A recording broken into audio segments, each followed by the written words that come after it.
anything. Oh, okay. No, no, she's not. I'll announce that in just a minute. Okay. We are going to go ahead and get the meeting started. We had a number of people. It's on.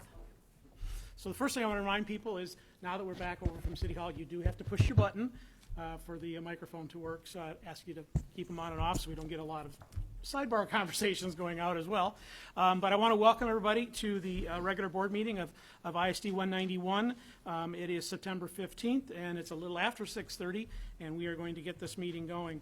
Let me make just a couple quick statements for my fellow board members.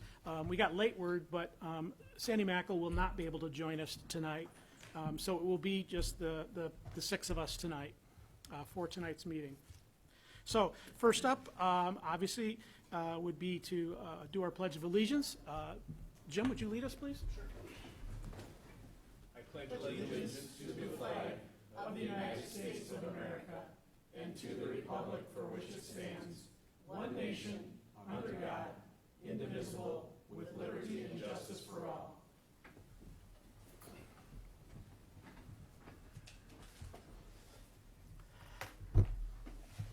So it rained, Charlie. So I'm guessing the soccer game got postponed? No, we played through it. Did you? And you're done already? Yeah. Okay. So anyways, first up then is to introduce our new student representative, Charlie Green. I have not, because of his busy schedule and my busy schedule, but probably his more than anything, have an opportunity to even get to know you a little better. We normally do that by now. So I can't give you any little, cute little anecdotal stories about Charlie yet or anything. So we'll have to wait for a future meeting on that. But I do want to introduce our new student representative for the year from Burnsville High School, Charlie Green. And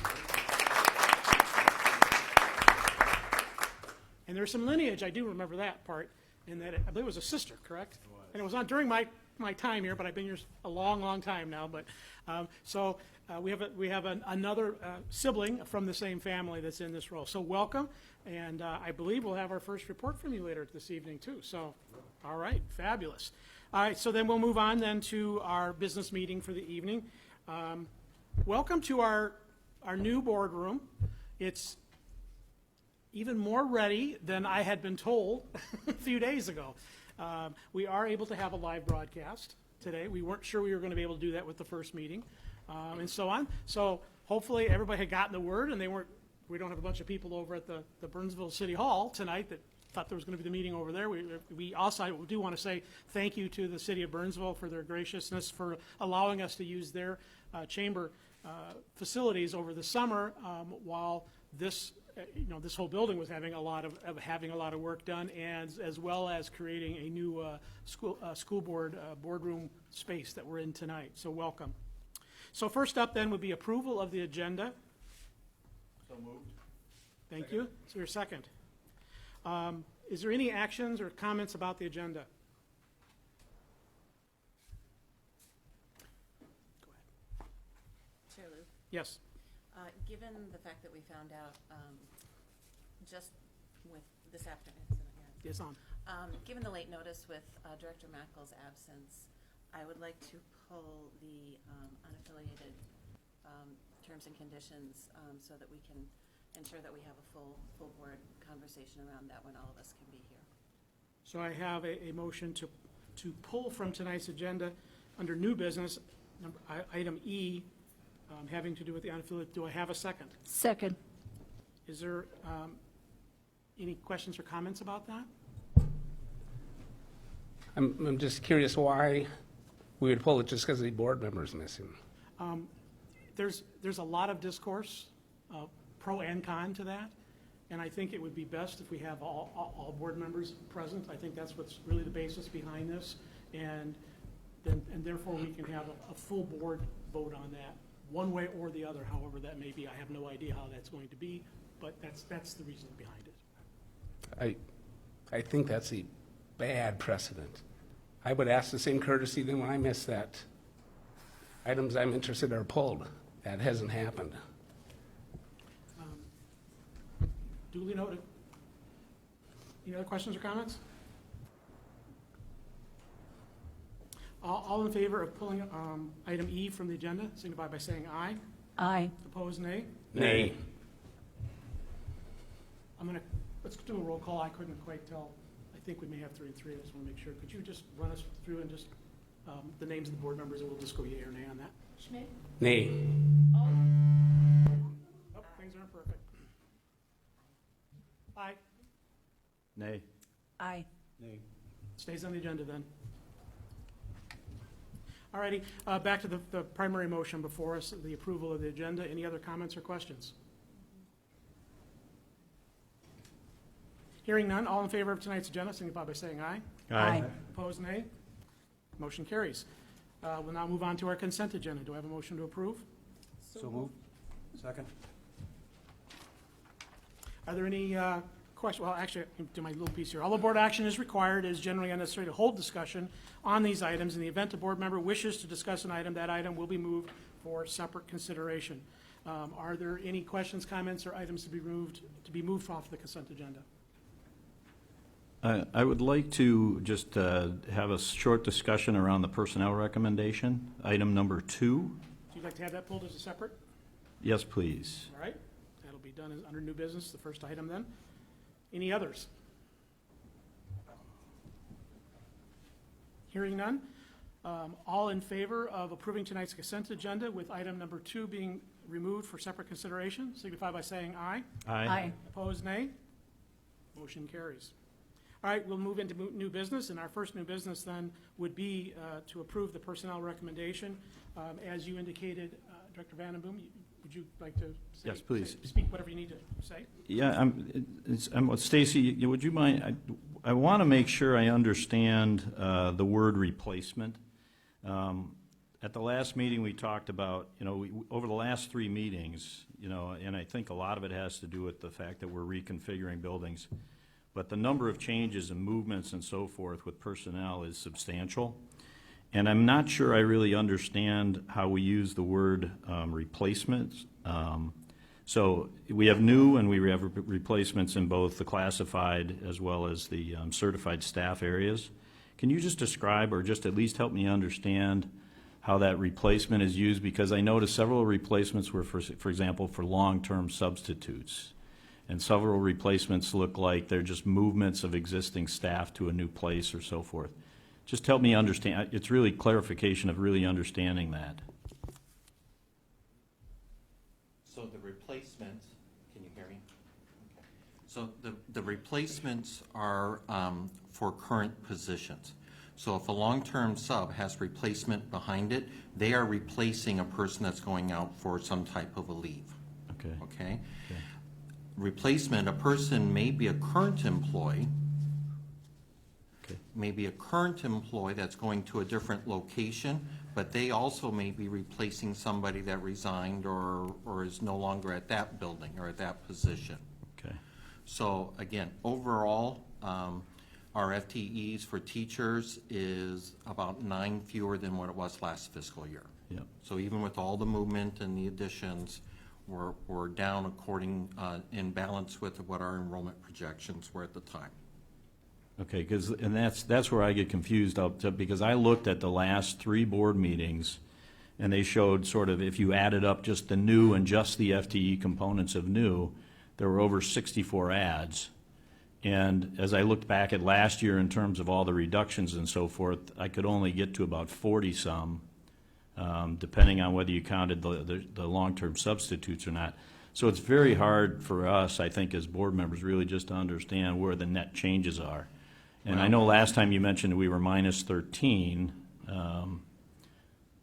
That was referenced 10, at the I thought last it was board minus meeting as 10. you thought the net change was about a minus 13. But we also had 13 that were put under a different set of dollars, I believe, at that time. No? Okay. No. When I was talking, the number that I was talking was specifically for our teacher FTEs.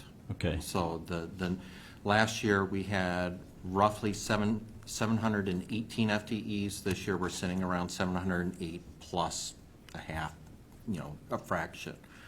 So we are down around that 9 to 10, 9, 8 level in that area. Okay, thank you very much. I just needed to kind of understand that definitions of replacements and new. Sure. And one of the things is, last year we had our probationary releases. We have resignations that occurred during the summer and at the end of the spring, plus all of our retirements, and then our leave requests that come in through the year. It's very fluid. We have a lot of movement, so Yep. that's where the numbers are. But according to the reports of who we currently have on staff. Thank you for the That's how we match up. clarification. Thank you. Any further comments or questions from board members? Hearing none, I guess I do need a motion to approve this item. Do I have a motion? Do I have a second? Second? A motion and a second. Are there any other final comments or questions? Hearing none. All in favor of approving the personnel recommendation report, signify by saying aye. Aye. Opposed, nay. Motion carries. Thank you. All right, we'll now move into our regular new business. First item up is to adopt the resolution providing for the sale of general obligation alternative facilities refunding bonds, Series 2016B. And we have Lisa Ryder, Executive Director of Business Services. Welcome, Lisa. Good evening. I'm just wanting to introduce our speaker, or our guest from the Ellers and Associates, our financial municipal advisors, and I want to give a little bit of prelude with regard to what it is that we're covering tonight. It was back in January of 2016 at a workshop where we first looked at our options with regard to our debt and the possibility of refunding various different issues. If you recall, we did refund 2 of our issues this past spring, and a third one was going to be just monitored and watched for. This is the one we are now speaking of tonight, which is the 2009 bonds. And so Jeff Seeley from Ellers and Associates is here to talk with us a little bit about you have a pre-sale report that is included in your packet, as well as then the resolution that would be necessary. The resolution itself calls for, if I may, the resolution providing for the sale of general obligation taxable OPEB refunding bonds, Series 2016B, and covenanting and obligating the district to be bound by and to use the provisions of Minnesota Statute Section 126C.55 to guarantee the payment of the principal and interest on these bonds. By passing this resolution, by adopting it, the board would be allowing us to do the credit enhancement application as well as then proceeding for the sale of these general obligation taxable OPEB refunding bonds. So tonight, Jeff will answer questions that you may have after giving you a slight review of this. You've seen this frequently in the last few months, so we felt it was potentially a case where you may not have as many questions, but we certainly wanted to make sure you had the opportunity. So I'll turn it over to Jeff Seeley. Is there a presentation with this now, or no, just discussion? No, we did not feel there was a need for the presentation, right. but rather just the materials are there. And the only reason I bring that up is one thing that isn't ready here yet is presentation, the monitors for you folks to see presentations. So I would have, if we do have presentations, we'll have to look at the screen. I'll have to look to your right as you sit out there, but just want to make people aware of that. Thank you. Okay, welcome. Thank you very much. It's nice to be here. I appreciate it. And I want to talk to you a little bit about refunding the OPEB bonds that Lisa mentioned. To begin with, you should have what we have called the pre-sale report in your board packets. I understand you have that electronically. And I'm going to jump to the last page. I'm going to start with the last page on this. You'll see a graph, and this is what we call the bond buyer index. Essentially, it measures the municipal interest rates for a 20-year bond. And it is the industry standard for seeing where the market is. And you can see this is a 15-year trend, and we are just slightly above the lowest point over the last 15 years. And if I brought this back even further into history, we are actually at just above the low point over the last 50 years. So your timing can't be any better on this, as it was. What's that? I knew that was going to happen. We planned it that way. Yeah, I know you did. I know you did. So to get into the pre-sale report, we are looking at refunding the 2019 through 2029 maturities of the OPEB bonds. Those are taxable bonds that you issued in 2009. Okay, those had interest rates of about 4.5 to 5.75. Right now, we're anticipating between 2 and 2.65 on those. So we're estimating the savings to be about $2,485,000 to your taxpayers. So those are not funds that are available for other expenditures. It's a reduction in taxes, which is about 13.4% present value savings. That is a very high percentage. Typically, we don't see that percentage quite so high. So everything is working out really well. The new bonds will be just over 12 years in term. The maturities or principal payments will be February 1 of 17 through 2029, and you will have another call date in 2025. So you will have one more chance to refund these again. Hopefully, it saves money at that point. Lisa mentioned the resolution will enroll you in the credit enhancement program. That means you'll get two ratings. One is the state credit enhancement program rating, which is a AA2, and then your own rating of AA2. So you have the same rating as the state credit enhancement rating, which means you have very strong, solid financials behind your district. We are going to do a competitive bid process, so we get the best bids out there, best price for you. If we do get a premium, and I know in some of our meetings before we talked about premium, that will go to reduce the amount of bonds. So when we bring it back here on sale date, the par amount is going to be a little different depending on the premium we get on bid date. So we also reviewed all your other bonds, and there are no other refundings at this point. To look at the timeline on page 5, tonight we're going to do the pre-sale in the first resolution, initial resolution. On October 27th, we will take bids on this, and then we will bring the results of the bids here, and you will pass a resolution awarding the sale to the lowest bidder. And then on November 17th is when the funds actually are transferred and the bonds are closed on. The supporting documentation, if you look at page 7, those are your existing. If you look under the principal payments, you can see the existing that we will be refunding, the existing maturities, and you can see the coupon or interest rates there, quite high.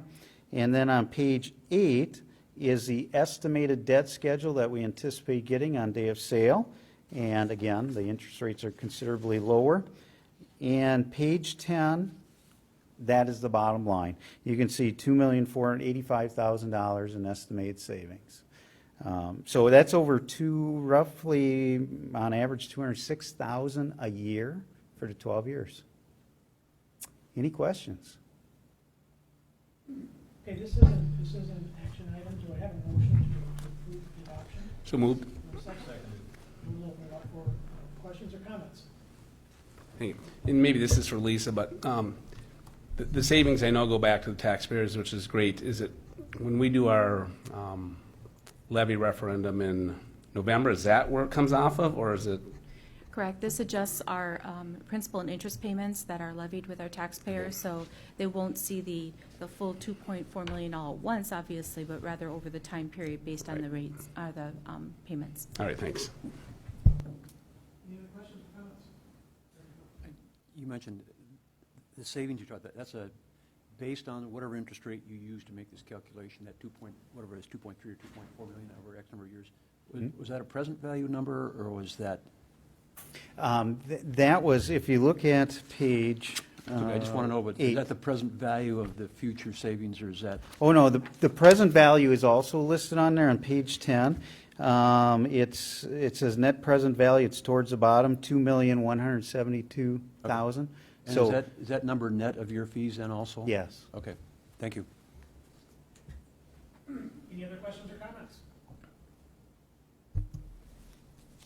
Hearing none, all in favor of adopting the resolution providing for the sale of general obligation alternative facilities refunding bonds series 2016B, signify by saying aye. Aye. Opposed, nay.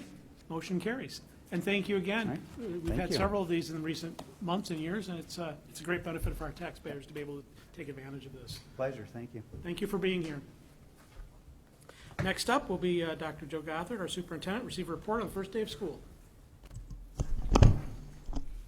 Thank you. The first day of school started a lot like it is outside right now, a very rainy awakening of our school year. And I'd like to share with you just a short video that our communications department put forward, and then share with you some comments on some reflections on our beginning of the school year. So Ruth, if you could cue that up.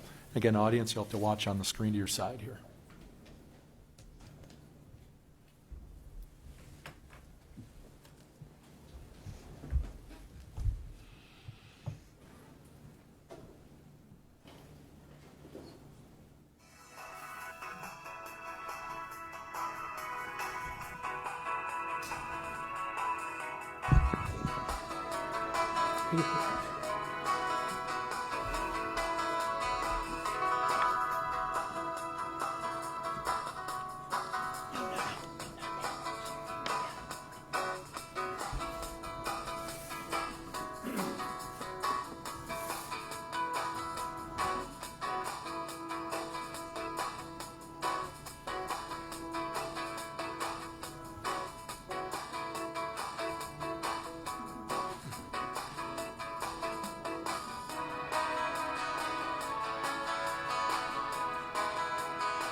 Thank you to Ruth Dunn and Aaron Tinklenberg for putting that together. I'd just like to share some additional reflections with you.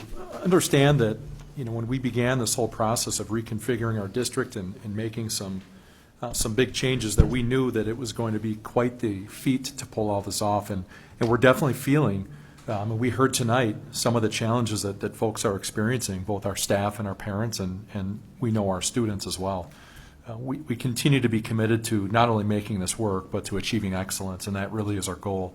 So I want to thank those who participated in the listening session tonight for sharing their thoughts and feelings with us.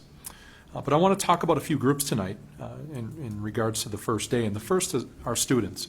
I was overwhelmed by greeting our students, young and old, as their school began on September 6th, helping sixth graders open their lockers, discussing final buildings plans with high school students, and of course high-fiving our elementary students. I also now have firsthand experience with our wonderful adult basic education students. Now that we're located here at Diamond Head, I'm in awe of the number of community members who we serve in our ABE programs. Students, again, I know there have been quite a few bumps along the way, but you always show the adults that you can do it and roll with it. This seems to be a theme.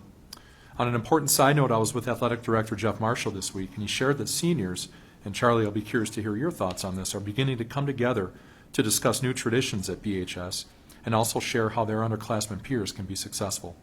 This senior leadership is very important, and we all look forward to seeing it develop and shape our new high school opportunities. Teachers, I stopped counting the number of teachers who are new to 191 or in new buildings. The number is approaching 200 in my estimation. I'm so appreciative of the positive attitudes, the we can do this mentality. It has taken a great deal of coordination and collaboration with each building, human resources, and working closely with the Burnsville Education Association, or BEA. It wasn't easy and still isn't easy, but I have to thank and congratulate our teachers for their truly remarkable feat of reconfiguring our district's 60-year-old grade spans. Custodians, it goes without saying that our buildings look great.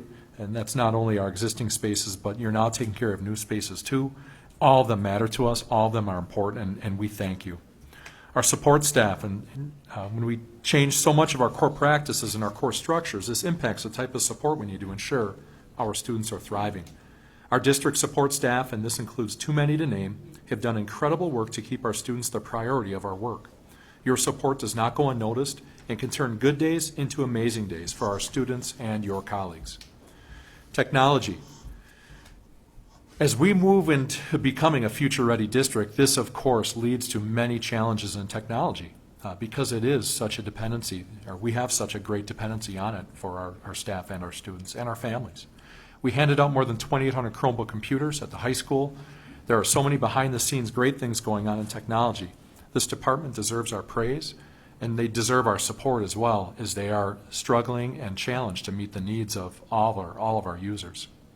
I know it still feels like there's a million school due tickets out there, and our team is responsive and prioritizing as best they can to ensure that every day we're getting better.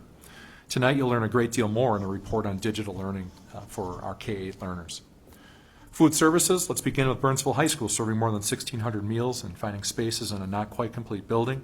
Our students have been amazing. We are days away from the delivery of new lunch tables and a couple of weeks away from the new commons being open that will truly put a cap on our new spaces. It will also allow for our students to spread out a little bit. Thank you to our dedicated food services teams for your commitment, and that's at all levels. And that includes your busy breakfast that you're getting set, and our students who come every day and start their day with you. Thank you very much. Our district office, over the summer, the ASC staff moved into Diamond Head right here in temporary spaces so graciously shared by our ECSE and community education partners. This did not stop the amount of work they continue to monitor and lead. As I mentioned earlier, with all the human resources activities, it was a busy summer. I'm also very proud of the dedication of our district services team in the face of this major transition. It is a wonderful feeling to be united as an entire district team under one roof. Leaders and principals, our district leadership team has been instrumental in helping us arrive at this day. Are there still glitches? Yes, but this team again and again comes through. With the notable changes in staff at buildings, our principals have been working hard at establishing a new culture to support the great work that lies ahead. Both our students and staff have commented to me about focusing on our relationships and strengthening our communities, which is great to hear. I'd also like to share a small part of the message I shared with our entire staff at our Welcome Back gathering on August 29th about the work of Bob Marzano and the relevancy to his theory of change. Marzano classifies change in first and second order. First order change is incremental. It can be thought of as the next most obvious step to take in a school or district. Second order change is anything but incremental. It involves dramatic departures from the expected, both in defining a given problem and in finding a solution. We have described the difference between first and second order change as that between incremental and deep change. Incremental change fine-tunes the system through a series of small steps that do not depart radically from the past. Deep change alters the system in fundamental ways, offering a dramatic shift in the direction and requiring new ways of thinking and acting. Our work to date has been about deep change, and we can all feel it. Our teachers, staff, and leadership work together, and deep change is meaningful, long-lasting, and sets an inexhaustible opportunity to create meaningful experiences for our students, families, and each other. And that work together is increasingly important every day as we problem solve many new challenges that are coming our way. Community, we thank you from the bottom of our hearts for passing the building bond and technology levy on February 24th, 2015. We look forward to sharing our start, our progress, and our ongoing willingness to work together in making you proud of the Burnsville Egan Savage ISD 191 schools. And finally, I'll end my comments by sharing this. In March 2013, the Board of Education, this Board of Education, asked me to come and join this community as the leader of 191. Thank you for allowing me to get to know our community, for building an awareness, shaping a vision with the eyes and ears of many. Most of all, thank you for taking the risk of being excellent. What I mean by this is you supported me to lead a community to make bold changes to our schools. Deep change would not be possible without your collective support. On behalf of our community and on behalf of children, young adults, and the adults we serve, thank you for supporting Vision 191 and defining a new area of future-ready, community-strong students and staff. Thank you, Dr. Guthrie. This is just a report for tonight. Are there any questions or comments, or move on? All right, we'll move on. Next item then is to receive report on digital learning K through 8. I welcome Dr. Stacy Stanley, our Director of Curriculum Instruction and Student Support Services, and Rachel Gordon, Instructional Technology Coordinator. Welcome. Good evening. Just got to set up some technology here.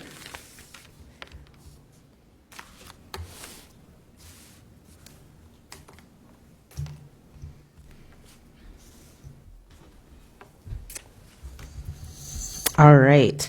Well, good evening, Chair Luth, School Board Directors, and Superintendent Gothard. We are really excited about the opportunity to continue to talk about the excitement that Dr. Gothard just shared about things that are happening in our district. Rachel and I appreciate the opportunity to share an update on our K-8 digital literacy curriculum and instruction program.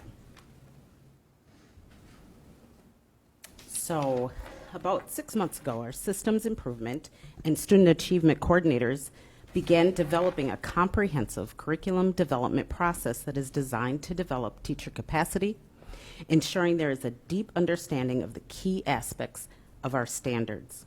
This common detailed process ensures that rigorous and scaffolded learning experiences occur for all of our 191 students. You have materials in front of you, I believe, and this provides an overview. I'll try to zone in just a little bit. This provides a short overview of one of the components, which is phase 2, in digging deeper into the standards. During this time, teachers will unpack the standards, develop a deeper understanding, and then identify the essential components of that standard. The 2016 International Society for Technology and Education, or the ISD standards, were used to develop our digital literacy curriculum.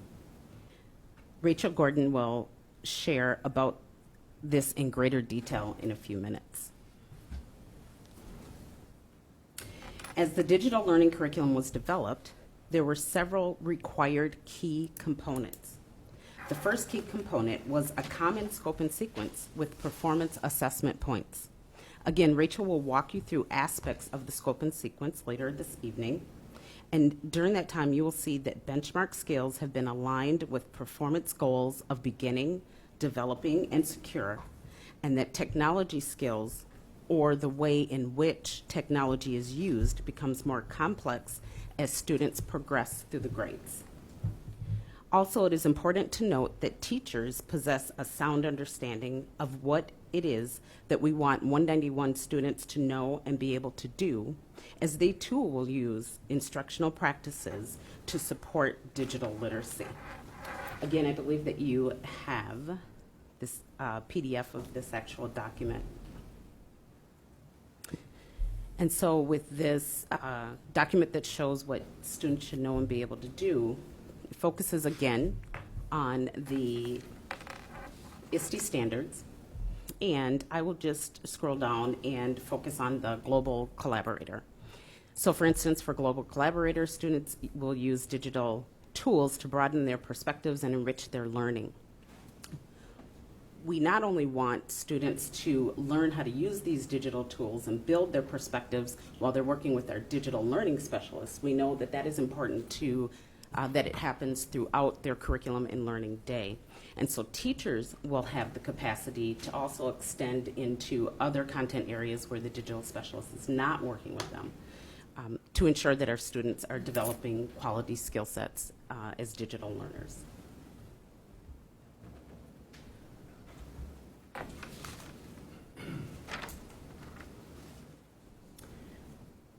All right. The third key component that was required in developing the curriculum is cross-disciplinary learning. Interdisciplinary learning is an instructional approach that allows students to understand the connections across content areas. When the ability to use various digital tools and digital knowledge are developed in a contextual manner, this ensures students are both immersed in critical inquiry and develop advanced perspectives. Ultimately, this leads to cross-disciplinary experiences. Now, you'll see here where it says TPAC. That refers to what teachers are using, the process teachers are using in order to work with students, and that is technological, pedagogical, and content knowledge. And they are incorporating those three pieces to ensure that students are learning at high levels. Now, Rachel Gordon, our coordinator of instructional technology, will provide a more in-depth look at our digital literacy programming. Is this on? Yep, you're Okay, good. Good. Good evening. So the first thing we want to talk a little bit more about is the new ISD standards. The ISD standards, as Dr. Stanley mentioned, are the International Society for Technology and Education. So ISD is one of the, it is the premier group that kind of drives the technology integration and the student standards. Minnesota does not have standards adopted, so, and most states don't, and so this is one of the things that where we go for the standards. At the ISD conference in Denver, Colorado in June, they actually released a new set of student standards, and that's what you see in front of you. There are 7 different standards, and it's really a shift in the student standards to prepare our students for their future. And I'd just like to read one of the quotes, because I think when they were released at the end of June, I was really excited to see the direction that ISD was taking and how it aligned to what we're doing here in 191. So the quote is from the ISD website, and it's, "Today's students must be prepared to thrive in a constantly evolving technological landscape. Zip codes and borders are no longer determine the learning opportunities, skills, and careers that students can access. The ISD standards for students are designed to empower student voice and to ensure that learning is a student-driven process of exploration, creativity, and discovery, no matter where they or their teachers are in the thoughtful integration of ed tech." And I thought, when I saw that, I thought, what a wonderful opportunity that we have as we're developing our digital literacy curriculum and the new standards, how well they go together.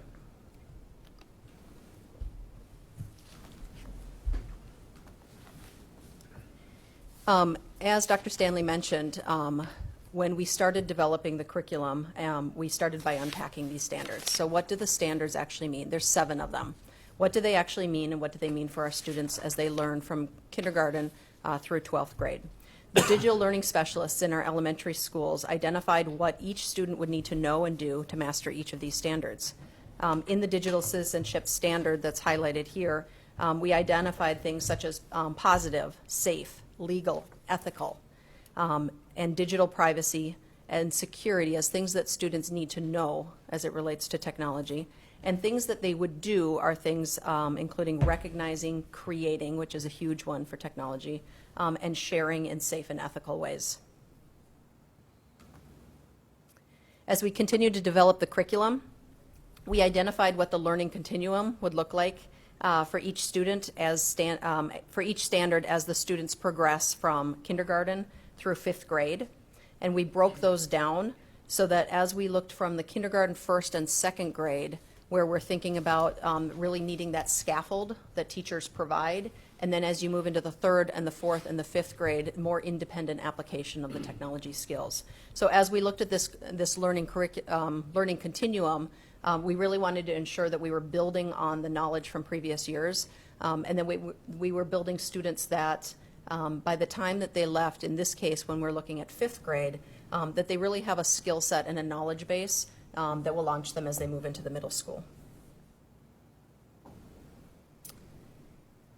The new ISD standards are also designed, as we mentioned, to be used across the curriculum. And I think, maybe go back one more. Nope.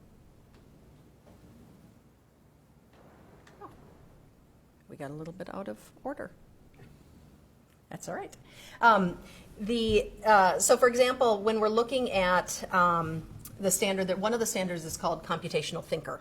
And what we want is that it really lends to problem solving in mathematics. So when we were developing the K-5 digital literacy curriculum, we really wanted to tie in the math, the science, the units of instruction in those areas of curriculum that could work kind of together with the digital literacy so that the technology isn't seen as a standalone. So one example of this might be that students in kindergarten are analyzing data they're looking for similarities and they're identifying patterns and changes. But in 5th grade, they're actually exploring and solving problems by doing those things. And so again, it goes from kind of those technical skills of how to do this to the application to actually put it toward real world problems. Computer science, sometimes you'll hear, computer science, computational thinking, or coding. We really wanted to link to our math units. And so the example that you see here is actually a conditionals unit of coding from code.org. And we're going to be incorporating this into our K-5 digital literacy curriculum. And the connections as we're looking through is we're really pulling out the pieces, again, that are very specific toward our math and our science curriculum. So you'll see in the shaded box there, our 1st grade math curriculum, one of our units is shapes and patterns.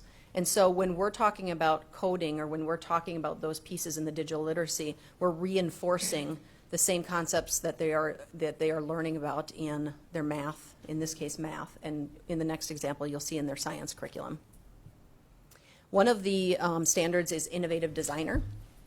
And as we were developing the inquiry units that are within the digital learning curriculum, students will use like digital and non-digital tools to plan and manage a design process. So the first thing that came to mind, of course, is the scientific method, right? Scientific process.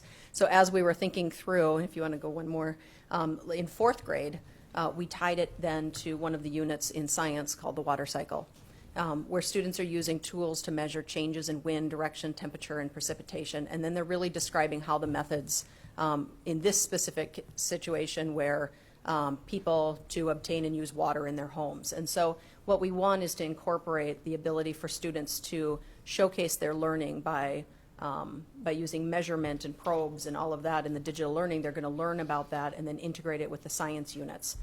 They also have then the ability to show their learning in a variety of different ways. So traditionally they might have created a poster and different things like that. With technology, there's a whole array of things that they can do to show their learning.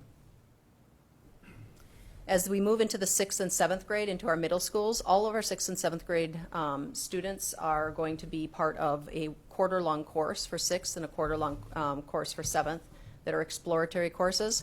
And these courses are going to further develop those ISD standards as you learn. And as you kind of look through the list that we have, a huge emphasis is on the safe and ethical use of technology. That's a really big topic right now because as technology becomes much more prevalent in all of our lives, the ability to maintain safety for yourself, ethical use, responsibility, all of that is important. We also want our students to really thoroughly understand copyright and intellectual property. We want them to monitor their digital footprint. And if you haven't heard the words digital footprint, right, everything you do online leaves a footprint behind. And we want students at a very early age to understand that that digital footprint stays with them. And in fact, what you start to see now is that as people are looking applications for jobs, right, the first thing you do, Google them up. And so it's a really important thing that we want to start very early. We also want to address cyberbullying. And some of the kind of technical pieces is that we really do want to increase and develop students who have good keyboarding skills. And also things like word processing, spreadsheets, the ability to create slides and other business applications.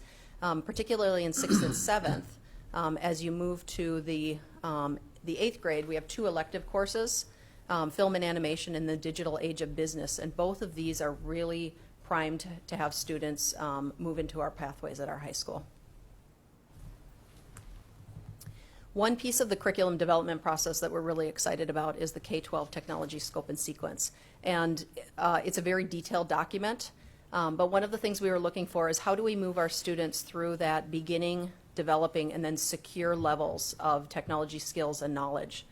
This was taken from a blueprint that ISD provided. And what we've done is we've gone in there and started adjusting it based on what is going to work best for our students in 191. So you'll see that as technology skills, as they start along the top, you'll see the columns, kindergarten through 12th grade. We're really looking at the majority of the skill set being developed in that K-8, and then application really hits much more thoroughly in 9-12. The digital learning specialists, again, these are in our elementary schools. In the 16-17 school year, we're going to continue developing the curriculum and refining. We know that as we move forward, we're going to have things that we're going to be refining as we learn more, as our students develop quickly in their skill set. Our digital learning specialists also are going to work as a collaborative team over the course of this year so that they can really bring back student examples so that we can be really clear about how we're assessing our students based on the curriculum. And then the team as a whole is going to be meeting for training in PD. These are the point people that are going to be doing things like MyOn Reader, which is going to be providing all the literacy. There's a ton of literacy resources, books and things that students and families have access to. And so our digital learning specialists are really the point people for that. In the 17 and 18 school year, we will move, as Dr. Stanley mentioned, we will move kind of into that continuous improvement phase of the curriculum review cycle. It was really exciting as we were developing in the spring and working on the curriculum improvement process and that whole, all the phases, how the digital learning curriculum, as it's being developed from scratch, fell into place and was able to move through.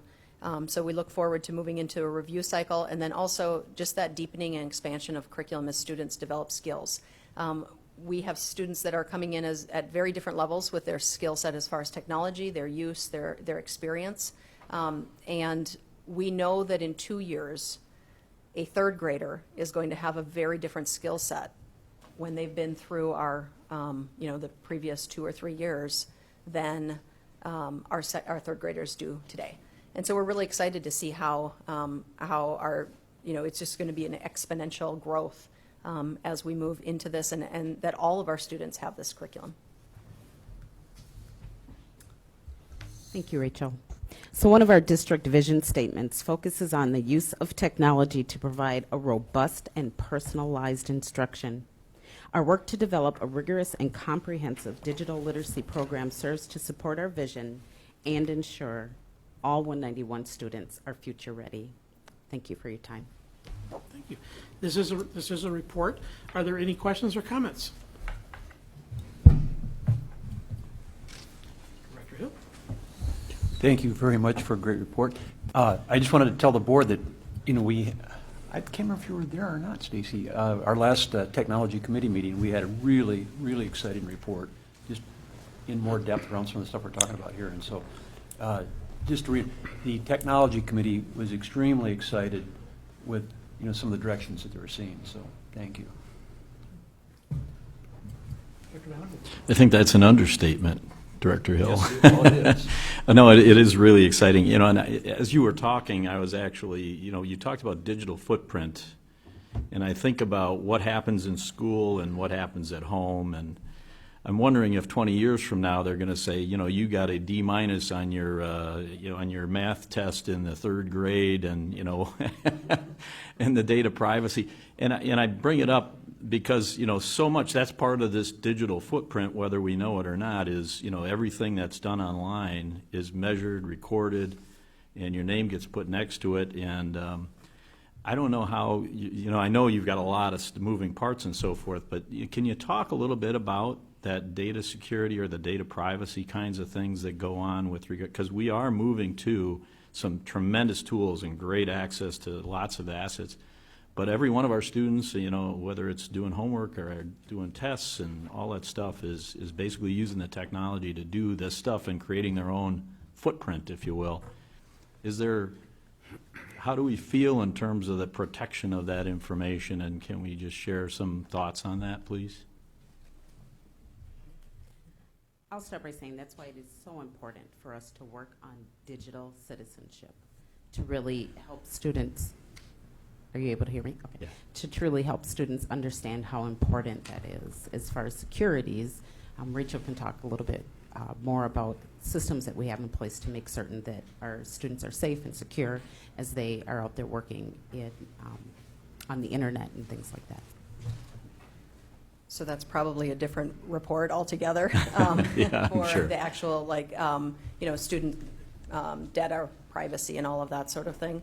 With digital footprint, that is because everything is tagged, right? I think about just the ability to search Yeah. and what search actually does to our society. So when we're talking about digital footprint within the curriculum, what we really want students to understand is that when they participate in an online community, so whether it's social media, whether it's, you know, they're posting things to YouTube, they're posting things on Snapchat, whatever the case may be, that even though it may say this disappears in 2 seconds, it does not disappear in 2 seconds. And that they are leaving kind of that trail of information. And so it's important that our students know from an early age and learn the skills from an early age that their behavior online is essentially recorded in a way that it isn't in real life.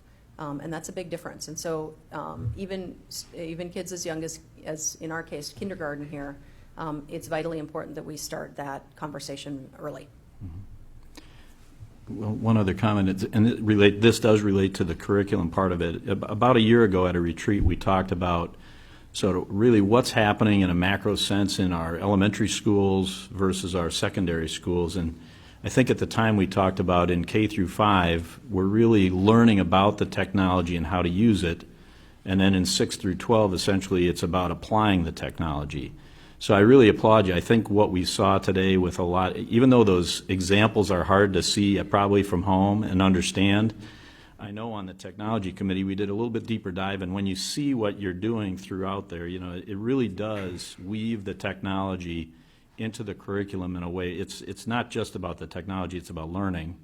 And you use it sparingly and where appropriate. And we use tools, but that's, the common language for tools are things like videos. And I mean, it's people, when you see tools, there's a lot of different things, but I mean, they are fantastic assets and so forth. And I just liked, in your report, I just want to, I want to say I appreciate how much your report actually shows, you know, A, that, you know, what we talked about a year ago is in fact what's happening.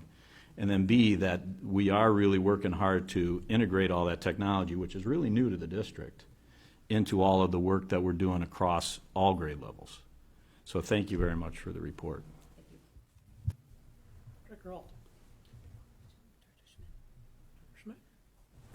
Thank you, Chair Luth. Yeah, as Rachel knows from the Technology Committee, we get into so much detail and we push her harder, go faster. This is very exciting. And I think, you know, I want to call to the attention of the board. It's slide 62 in our packet. I don't know what slide number it is, but it's the 6th and 7th grade literacy. And, me personally, I wish we could spend more than a quarter in each of those areas, because these are some of the most important skills, especially the last 2 bullet points, you know, to teach our students early on, because it'll just make them so much more effective in the classroom going forward when they have to do the real work. I can remember as a student way back eons ago, you know, we were lucky to learn keyboarding, you know, on a typewriter in high school, you know, to move that up to 6th grade is very, very helpful, you know, because you see too much of this and it's just so time consuming. And just to learn to apply those business processes is so critical in today's market. Doesn't matter what position you're in. Doesn't matter if you go to college. Doesn't matter if you go to tech school. Doesn't matter what the career is these days.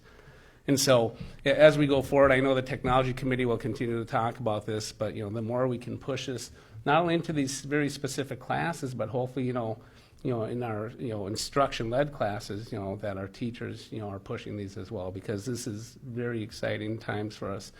And as I think as a side note, that what we didn't talk about is, next year all of our middle school students will be getting Chromebooks next school year. And then all the older ones will be rolling into our elementary school. So it won't be too long before every child in this district has access to this technology. So very exciting. Thank you for the report.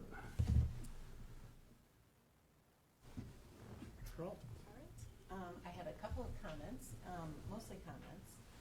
First, thank you, Rachel, and Dr. Stanley both, for thoughtfully defining the terms in the presentation for those of us who are more or less familiar with them. That's always helpful to have that, or to have that reminder.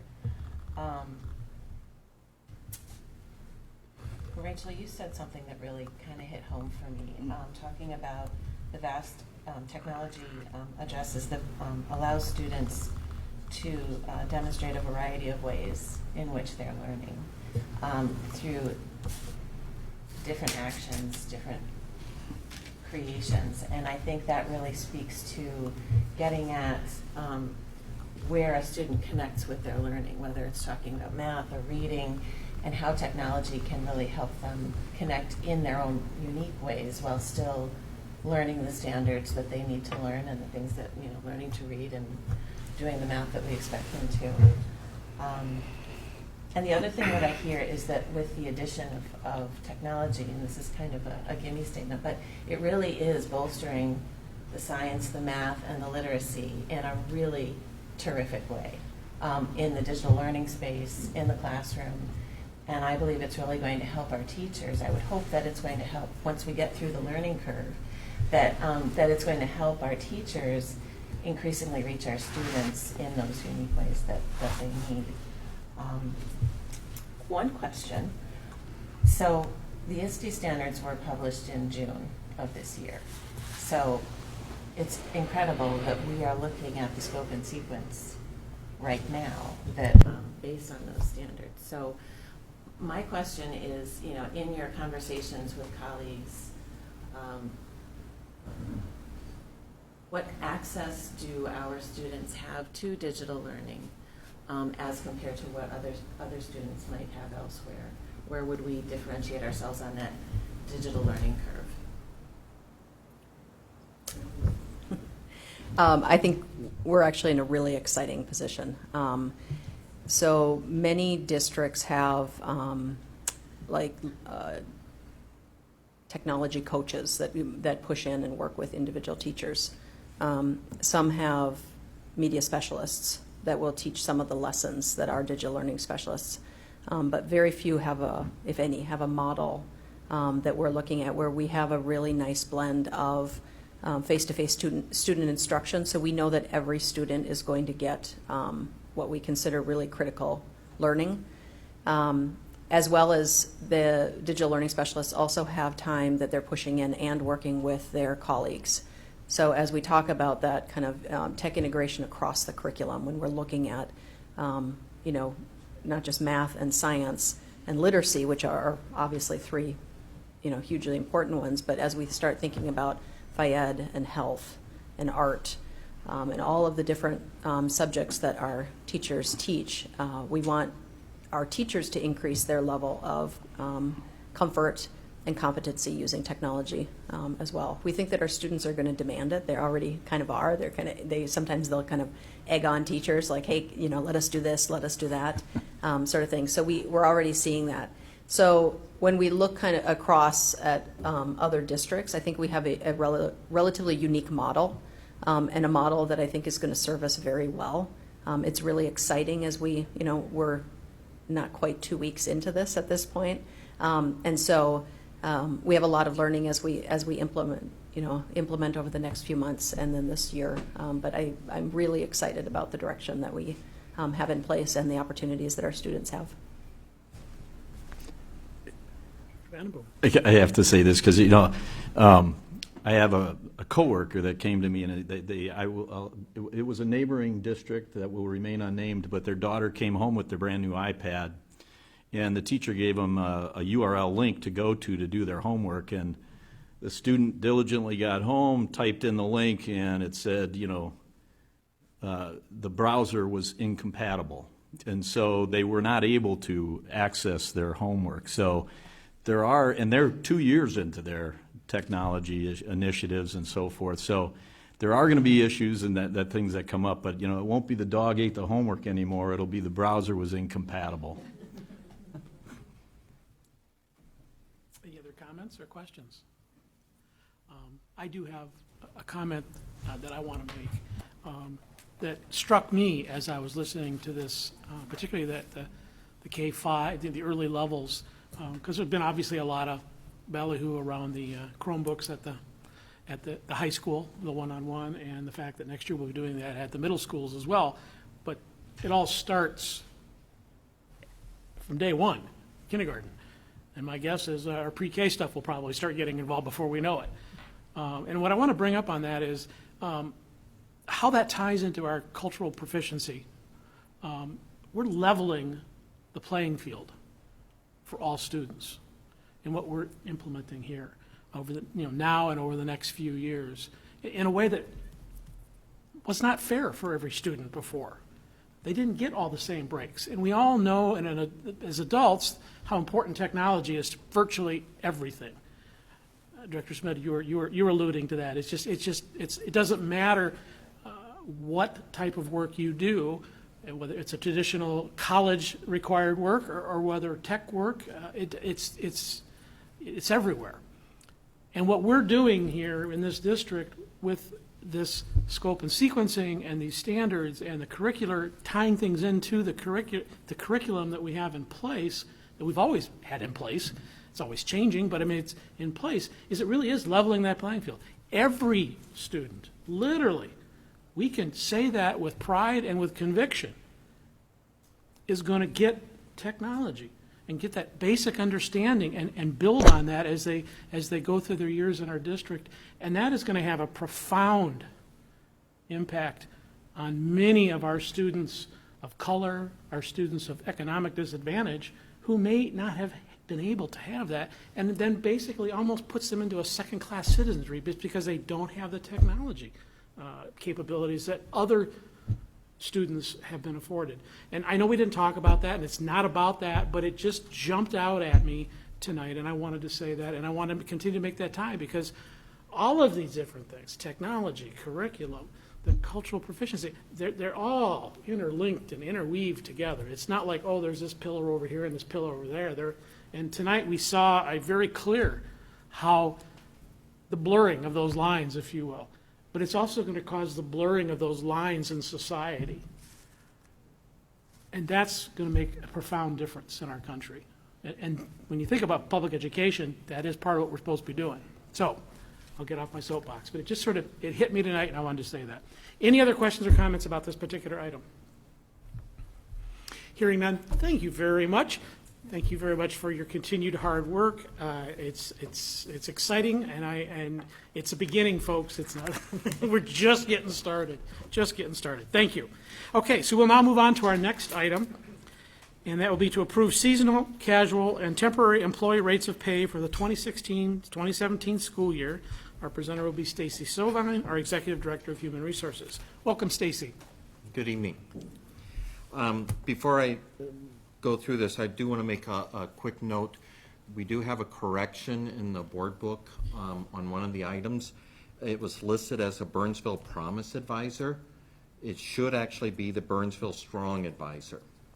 Okay? Thank you. Very close, but we are actually looking at our Burnsville Strong activity in the advisor for that, not Promise. I've just been notified. It's actually been corrected in the latest electronic version in front of us, but thank you for bringing that up, Stacy. Okay. So every fall, bring before you a casual wage scale.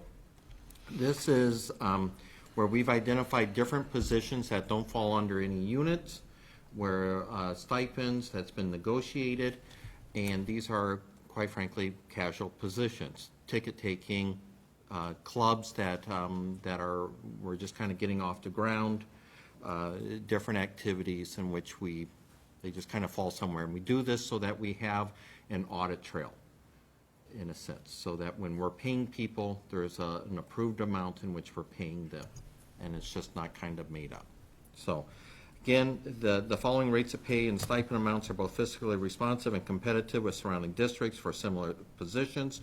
Most rates have remained flat, and the recommendation is that the board approves the following rates of pay for the 2016-2017 school year. Thank you. This is an action item. Do I have a motion to approve? So moved. Is there a second? I have a motion, a second. Questions and comments? Hey, Stacey, two quick questions. DECA, did that move somewhere else, or why is that being eliminated? And then second one is, remind me what the athletic coordinator is again? Okay. The positions that have been lined out are under the BEA contract. All right, thanks. That's why Yeah. they still are in position, but just under the contract. All right. And then athletic coordinator. I want to be careful with this. It supports in the sense for like middle school and covering the athletics. So Jeff Marshall is overall everything with the athletic director. However, the athletic coordination just kind of helps with the middle school level. So we have one at each middle school, basically. I don't know that for sure off the top of my head. I can look into it. All right. For some reason, I'm thinking it's one person that helps coordinate the 3 schools. Oh, okay. All right, thanks. Other questions or comments? Hearing none, all in favor of approving the seasonal, casual, and temporary employee rates of pay for the 2016-2017 school year, please signify by saying aye. Aye. Opposed, nay. Motion carries. Thank you very much, Stacy. I hear the ding. I don't know what that means. Okay. All right, our next item, approve the proposed revisions and readopt the unchanged language in the 2016-17 terms and conditions of employment for unaffiliated employees of 191. I have just a short statement I want to make up front here, just for clarification for the board and our public. It should be noted at the outset that I directed the administration to bring the terms and conditions to the board for action at this time. The reason I did this was based on my recently becoming aware of a growing number of existing and new members where the existing threshold of annual work hours to qualify for benefits was problematic. Upon further investigation, it became apparent that this subset worked a student contact day-based work year versus a year-round work year. Given this context, I believe it was imperative that the board be given the opportunity to consider tonight the modification of the benefit qualifying threshold so that it would be more fairly and equitably aligned with other district employees who also work in that student contact day work year versus the year-round work year. Thus, the proposed action items before us were pulled together by the administration and are being recommended to us tonight. So with that, I will turn this over to Dr. Gothard. Thank you, Chair Luth, and I'm going to ask Stacy Solvine to present this recommendation. And just so it's noted, this is not the first time this has been before you, and you know, obviously recently as well. And my charge to Stacy and our department is to provide him the support to hire and retain and support the very best people we can in this district. The language recommendation before you tonight, I believe, is a tool to help him fulfill that goal. And with that, I'll have him present some of these proposed changes. Stacy. The recommendation. Excuse me, just a has been. point of order. Sure. Point of order. I appreciate your statements from the superintendent and from the chair, but from this point, on this particular item, you know, we discuss recommendations after motions have been made, and I would rather have that language, that, for example, that you offered up and that the chair offered up be contained within the actual discussion of the motion itself, rather than as preliminary suggestions, et cetera. So I just want to clarify that. Duly Go ahead. noted. Thank you. Move forward. Go ahead. Okay. Typically, I provide the context before I go into the recommendation. Is that okay? No, if I go read ahead. the narrative? In this case, we'll, yeah. Okay. But, go ahead. Okay. Normally, it's motion first, then discussion. Okay. Just to give you the context of the recommendation, I am looking to modify the number of hours to qualify for benefits for our unaffiliated group. The 6 hours per day aligns with the majority of our bargaining units, while a few are as low as 4 hours per day. For example, our education assistants, food service employees are as few as 4 hours for up to only 172 days for them to receive benefits. These are negotiated agreements. The 1,104 figure is equivalent to 6 hours for 184 days. 184 days is a 9-month position covering the school year. 184 days, as it may sound familiar, is what our teachers are under contract for. It includes 170 days for student contact plus 14 days of professional development workshops and such. Okay? The recommendation allows administration flexibility to program according to the needs while attracting candidates for difficult-to-fill positions. As you're aware, this year we added RNs and LPNs to the unaffiliated terms. Originally, we were anticipating these positions to be 184-day positions at 8 hours a day. However, as we've discovered, our nursing needs for that, we don't need 184 days. We actually need closer to 170 to 172 days, and we don't need 8-hour days to work with our students and families. It could be fewer hours than that, as low as possibly 6 hours a day. So our director for nursing services, Dawn Wilson, was, she gives the recommendations as far as what her needs are. Well, now, as you're well aware in the papers, nurses are kind of tough to find, really tough to find. It's a very tough market. So anyway, that is some of the flexibility or what we're looking for in that way. It also allows us to support staff who have specific skill sets, such as nursing, or cultural liaisons to lead current positions that do have benefits, whether they come from our food service, other units, or our EA unit, to allow them to take that next step in leadership and helping us with our cultural proficiency by becoming cultural liaisons, okay? Without risk of losing benefits, because that is one of the drawbacks that they do have to consider as they go through this. So that's kind of an overall context. I will read the recommendation that the Board of Education approve the proposed revisions and readopt the unchanged language in the 2016-2017 terms and conditions of employment for the unaffiliated employees of Independent School District 191. Thank you. This is an action item. Do I have a motion to approve the proposed revisions and readopt the unchanged language? So moved. Second. I have a motion and a second. Questions, comments from board members? Director Schmid. Thanks, Chair Luth. So I'll kick this off. I'll start by talking about some generalities and then maybe get into specifics after others comment. But I, as a board member, am growing concerned with what this unaffiliated employees' terms and conditions has become. My concerns are around it has grown so large that it includes most, if not all, of our employees that are not covered under a collective bargaining agreement. As it grows, changes become more challenging. For instance, the ones before us tonight. One size does not fit all for all these employees. For instance, the current proposal to reduce full-time benefits, for the qualification down to 1,104 hours, has far-reaching ramifications beyond nurses, beyond cultural liaisons. While this change may be appropriate for specific employees, it is not viable or appropriate for all employees. One of the special clause, furthermore, in this overall agreement, there are many one-off clauses for specific people, and it continues to grow. Superintendent Gothard mentioned it in his statements. This is at least the third time this has come before us in the last 2 months. We see CBAs once every 2 years. When I get into specifics, I wonder, why does it have to be carte blanche? Why can't it be prorated? Why would we define full-time as 1,100 for every unaffiliated person?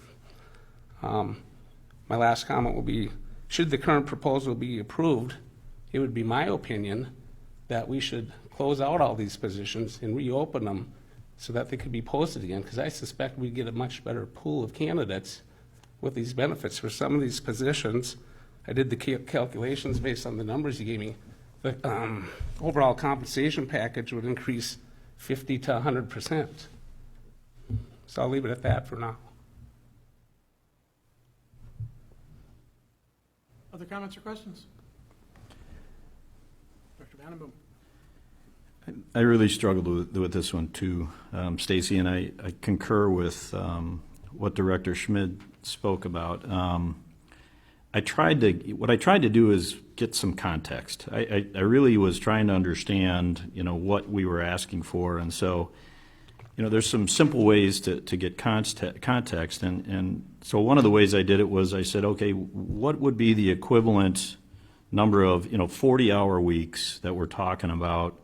So, the teacher with the 184 days at 8 hours a day is essentially 36.8 weeks at 40 hours a day. And they need to work those, even though they qualify for full-time benefits at a much earlier time. In fact, they qualify, correct me if I'm wrong, but they qualify at the equivalent of 20 hours a week for those same number of weeks. Between 20 and just under 30 hours, Yep. They are prorated for benefits. Right. 30 hours or above, they receive full. Yep. So when I just took the 1,104, and essentially it equates to working the equivalent of 27.6 weeks at 40 hours. And so I was just trying to get some context, because, You know, in my work world, you know, I have 46 weeks, and that's if I get 4 weeks of vacation and two weeks of holiday. So a typical employee works 46 weeks at 40 hours in order to essentially get full-time, you know, all the benefits that come with it. So I really struggled because I was, you know, and then I even, you know, I went out and this, you're going to think I'm crazy, but I went to Starbucks is one of the most sought-after part-time jobs because of their benefits. And even there, you know, the requirements, so I went to their website. They have a great, you know, sort of employee kind of introductory thing. And even a Starbucks employee is required to work, you know, a minimum, and they do it quarterly, but they have to work essentially the equivalent of 20 weeks or 20 hours a week, 80 hours a month, every single month of the year in order, and if they miss 240 hours in a particular quarter, they're disqualified from having benefits. And so, you know, as I was looking at it, you know, I was really struggling to kind of understand why we would want to take essentially a part-time position for part of the year and then provide really one of the a very lucrative benefit package. And I understand the retention and I understand the equity thing, but I really struggle with it. You know, this year our budget started with us basically, you know, spending into the red by about $4 million. And this recommendation is essentially will substantially increase our people costs. And, you know, once we agree to this, it never goes away. I don't remember ever negotiating backwards for, at least not effectively, backwards, you know, to take away those types of benefits once you've approved and given those benefits. So I really struggled with the ability to really say yes to this, especially, again, and I think Director Schmidt said it well, is the one-size-fits-all, in my view, really doesn't work. And so I really struggle with that. So I'll stop for a bit, but that's just comments from my perspective. The question is, you know, one of the other questions, and the questions are very specific around the benefits they get. So if they qualified and if we approve this tonight, if I work this part-time work, am I now eligible to receive family insurance, you know, medical, as well as individual?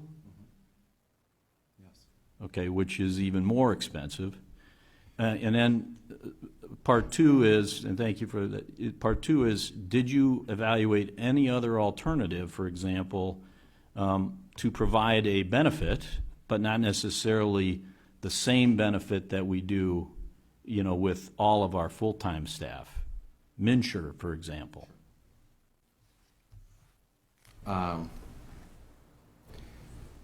Your second question, as far as seeking out other agencies, no. I mean, we're self-funded. I mean, that would be a little bit working against us as far as the number of folks that are in it. Let me address the first thing first. I want to take a look at our nurses, okay, with our medical piece. The alternative that I have, the reason that we introduced RNs and LPNs into as something that we would move forward with under the unaffiliated group was because our alternative is to hire licensed school nurses, which are licensed under the Department of Education, therefore they fall under the teacher's contract. Mm-hmm. Okay. Cost savings, which is what we're trying to do here to a degree, as you pointed out, is far cheaper for us to use RNs in specific categories, non-special ed student, quite frankly, where we receive third-party billing reimbursement. Mm-hmm. So we want to be able to start using RNs and LPNs with our regular ed students, okay? It is far cheaper to do that strategy, that approach. However, it is also very difficult to attract an RN to the district without a benefit package, especially one that seems like it's not comparable with our licensed school nurses. At the end of the day, the difference between that state license and those types of positions, a person that is working 1,104 hours, a licensed school nurse that's working 1,104 hours, their salary would be roughly $60,000 plus full benefits. Okay? An RN working the same amount of hours is going to be around $34,000, mid-30s. And all I'm asking is to be able to make that position work is to add the benefits. Right off the top, we are saving close to $26,000 by doing it this way. So yes, we are adding positions under unaffiliated, but it gives the board a lot of flexibility as well as administrators while doing it in a fiscally responsible way. So yeah, I am asking for benefits, which is going to increase where our current cost level is, but the long-term goal for this is to save money so we don't have to staff with LSNs.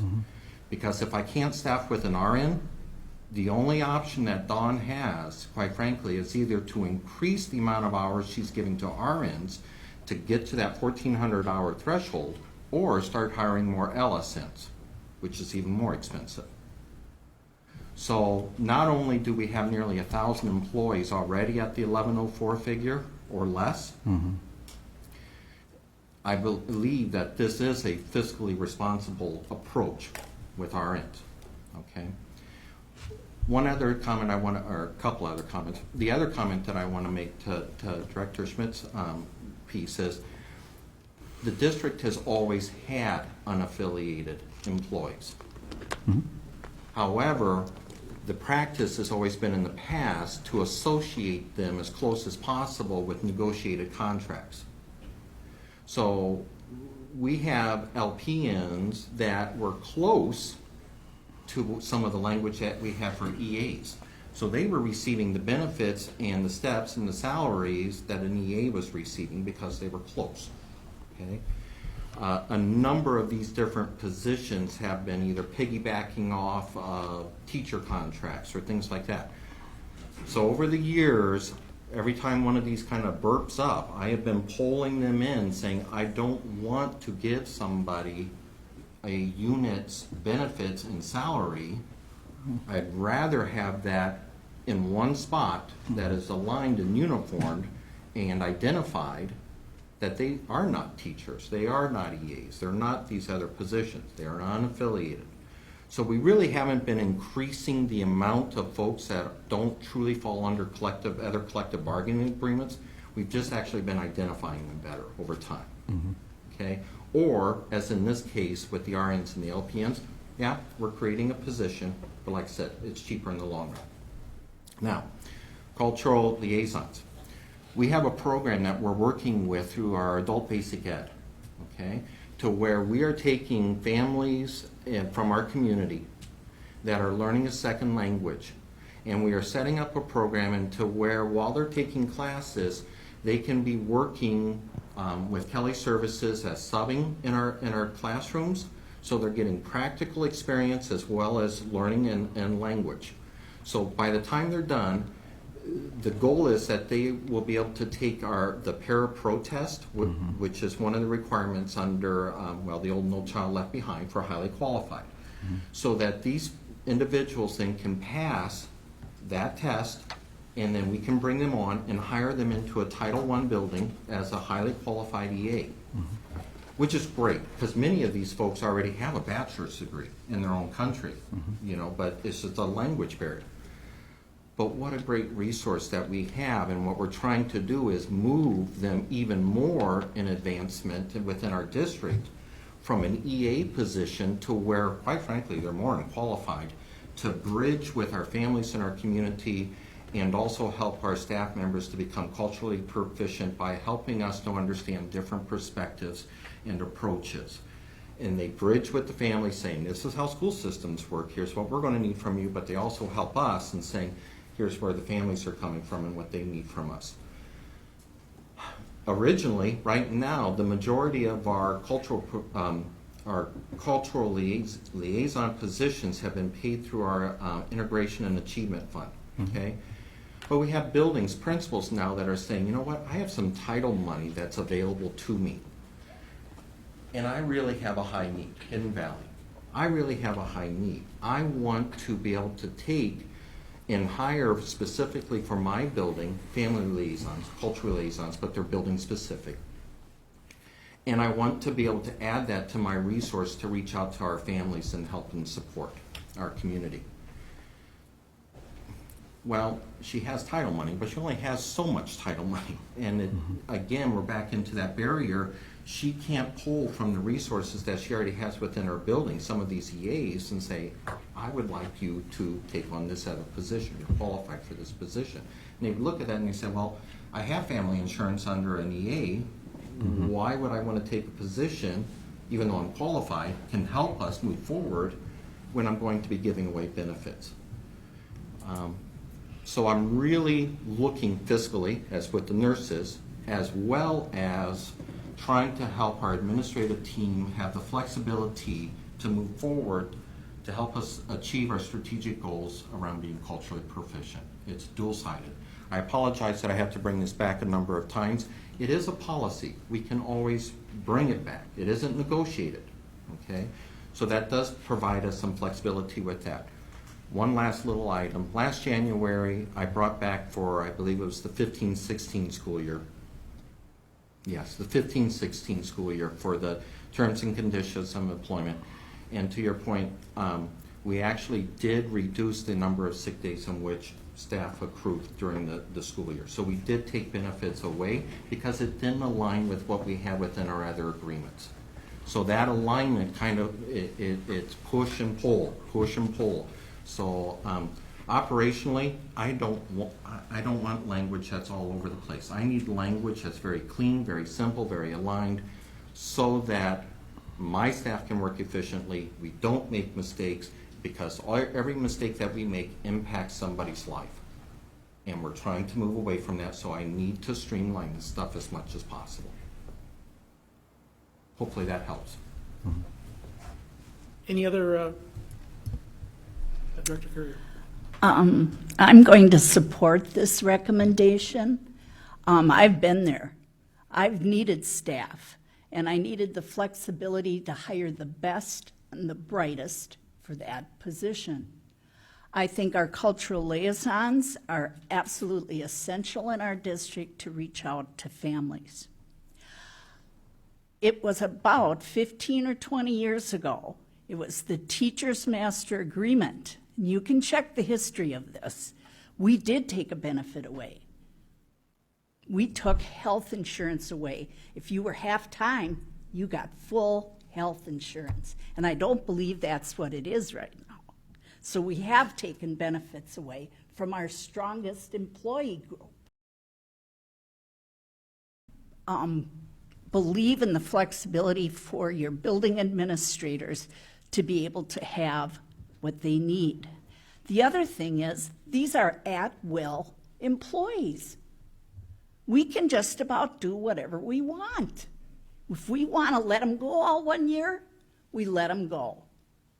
So that's what at-will is. So again, I'm going to support this recommendation. I think it's essential to have it. I think Stacy's done a fine job of structuring it to make it understandable and fair to those employees in that group. And a little side, you know, cultural liaisons, if they start chatting with groups that want to get them affiliated, we would have another set of problems or another group to have to negotiate with. So I'm going to support this recommendation. Thank you.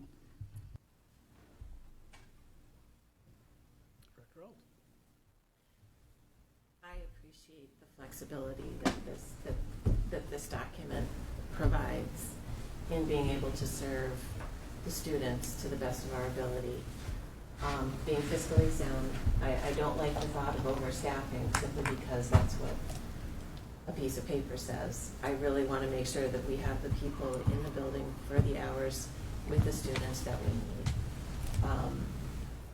And I think it also kind of harkens back to, well, it definitely does, the changing needs of our students is reflected in these terms and conditions. That life is not the same as it was 20 or 30 years ago, and this group of employees partly represents that, so, thank you. Dr. Hill? I was waiting for somebody to speak up on behalf of, thank you for doing that. I'm going to take a slightly different tact, and I'm not going to say whether I support or don't support until you see my hand go up or down. I fully understand what Director Schmidt's getting at. I mean, unfortunately, in our business, however goes the union contracts, then we turn around and give basically those like benefits to everybody else. Because we feel like, well, we can't get, I mean, you mentioned that we can't, well, impede us to a certain degree of getting highly qualified candidates and stuff like that. You know, whether that's an accurate representation, I don't know. We get candidates out in the private sector with benefits are different for different folks. I just want to drill down on not drill down, but one of your comments you made about, I couldn't quite figure out what you're saying, is that you're looking to take qualified candidates, potentially out of EAs, you know. We have cultural liaisons now. You brought up the professional para thing, which luckily I was there when they approved that at the Board of Teaching. You aren't looking for cultural liaisons to move back into the EA group as highly qualified paras, are you? No. Okay, I just wanted to clarify that, because you kind of... No, what I'm saying is our ABE students, the goal of all of their coursework, by the time they're done learning English as a second language, we are trying to actually equip them with being able to pass the para-pro test so that they could be hired as an EA. This is our ABE students. Okay, so we're trying to progress or help our community be able to step forward and take on more and more responsibilities within our districts. So they may be able to start off as a highly qualified EA. Okay, Next so- step would be become a Let me cultural liaison. describe a program that I heard this afternoon as I visited with two of our cultural liaisons at Hidden Valley, just to see if I'm tying in correctly with what you're saying. And kudos to them, just because of the work they've done. We were talking about PTOs, we were talking about who's involved in PTOs and who aren't. And they were talking about our Somali parents, our Hispanic parents, and what it's taken to get them into the schools, and let alone a PTO meeting. So now they have this group of parents who comes in like on an every other week basis, and they're meeting with these cultural liaisons. So that my understanding is what's happened now we have an adult basic education class taking place at Hidden Valley, conducted out of community education. And but it doesn't concern me, but I'm not sure the purpose of adult basic education is to create employees for the district, but it sounds good. Well, But anyway, let me just keep going. So, I mean, I think I understood that correctly, as to, you know, what's happening over there.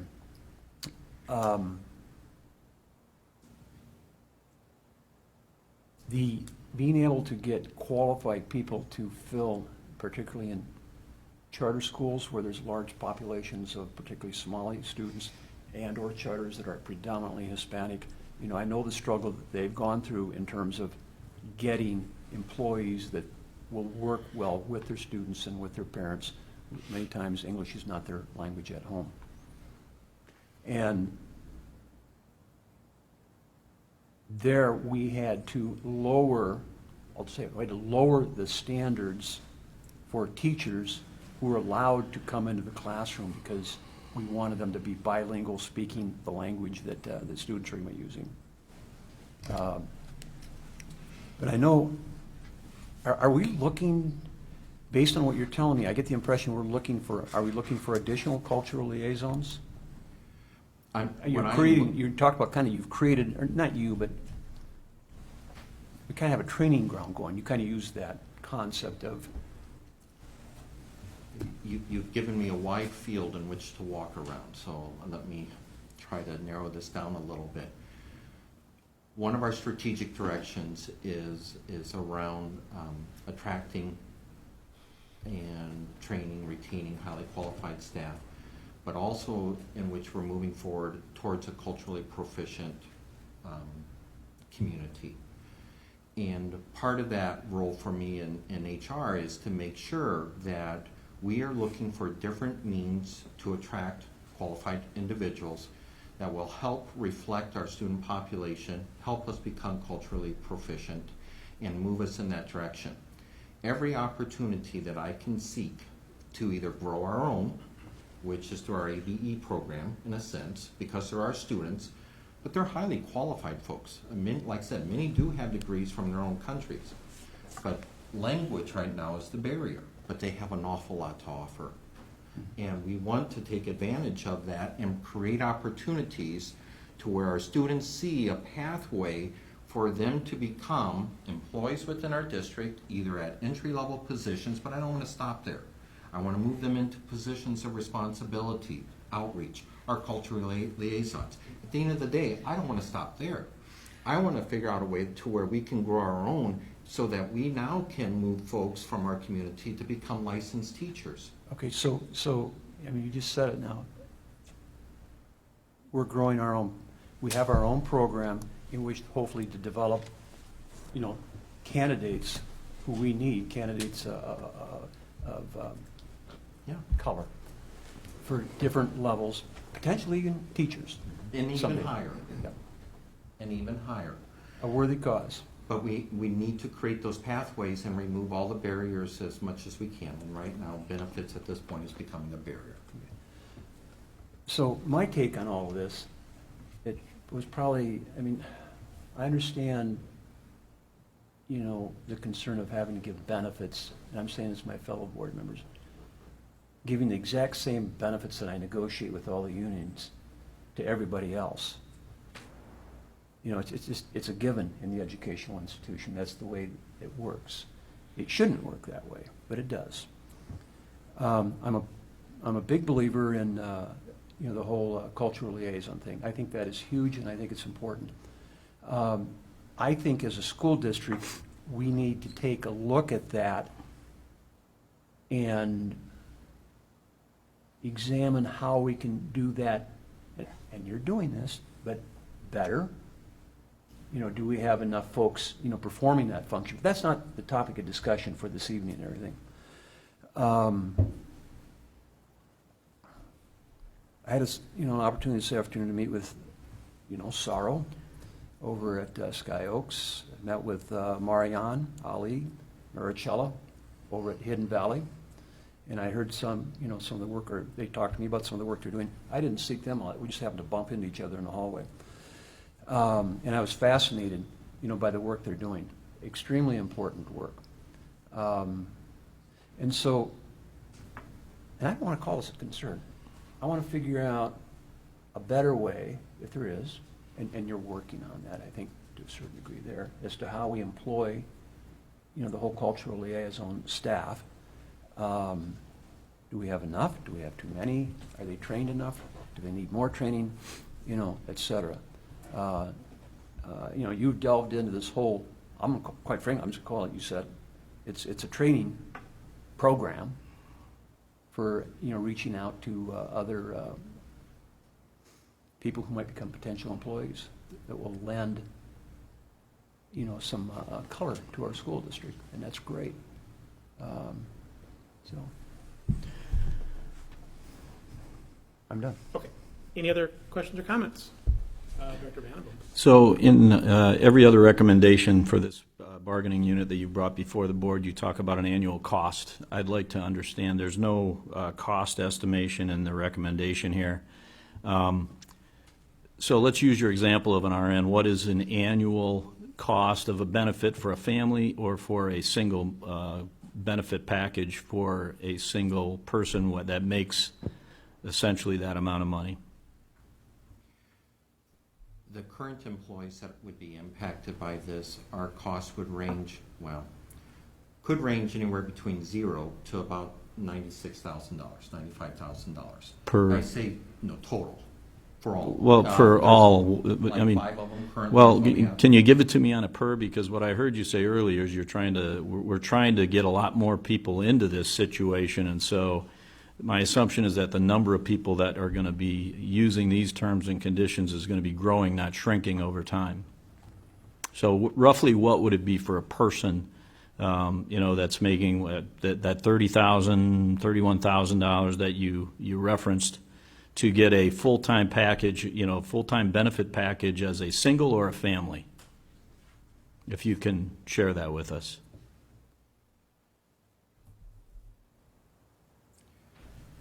Per person, if they went with the single options for dental and insurance, that'd be about $12,000 per person. If they went with the family insurance, it'd be closer to 24 Per person? per person. So For a that's part-time real- person that works the equivalent of 27 weeks a year?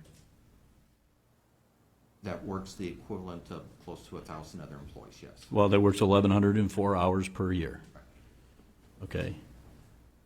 On the MNsure site last night, for a single person, the cost per month is $300. That's about $3,600 per year for a single membership in MNsure, to get medical insurance as a single person, like most other part-time people do, or are forced to do because they are not offered the types of benefits and lucrative benefits that we have. And I'm not suggesting that we should have the same benefits or that it should be MNsure, but I am suggesting that the cost of a benefit package for a part-time employee does not need to be $12,000 to $24,000 a year, and that agreeing to an agreement like this that basically makes it true for all employees that are in this unit that work 1,104 hours per year is something we can't afford as a school district. I want to approach this very carefully and very respectfully, but I need to clarify the fact that this isn't a unit. This isn't a collective bargaining unit. I understand. This isn't a contract. This is a policy.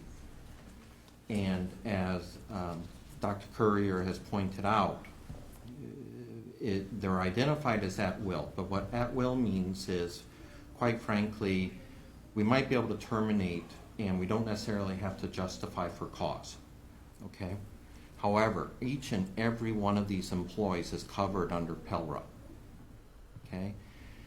If these folks feel that they are being treated unfairly compared to their colleagues in other units, there is nothing that would prevent us from them to have or develop a community of interest, going to the Bureau of Mediation and saying, we want to become a collective bargaining unit. Then the flexibility in which our administrators are looking for, the fiscal responsibility in which the board and myself are looking for, becomes much more difficult and challenging because now we have to negotiate each and every part of the items that go about. As it is right now, the board has full discretion. It's policy. Mm-hmm. So while I understand what you're saying, I just want to make very clear that this isn't a unit yet. It isn't a contract yet. And while there are different options, from a labor relations standpoint, I think it behooves us that the money that is invested in this way actually saves us in the long run from all the difficulties, as well as allowing us the flexibility to staff and adjust as needed. How many of these positions remain open now? In other words, how many of these positions have we not been able to fill under our current situation? Well, the director of nursing for one of the positions has adjusted hours. Another position, we're potentially going to adjust hours. It's been very difficult. The nurses especially has been a very difficult process over the summer, trying to dial in and make sure that we're able to bring folks on board and retain them. At this point in time, it's two. It's been two nurses. Not talking about our culture leaders. So we have two positions that are nursing positions that remain unfilled at this point. Not unfilled, but the thing is, what I'm saying is, if we would have left it at the 1,400 hours, we wouldn't have been able to fill it. What we ended up doing was increasing the amount of hours that we're paying them so that they became benefit eligible, which now becomes inefficient in itself. Because otherwise, we wouldn't have been able to attract and retain.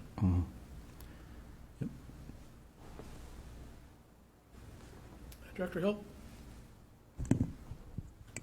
Now that you brought up PELRA, the Public Employee Labor Relations Act,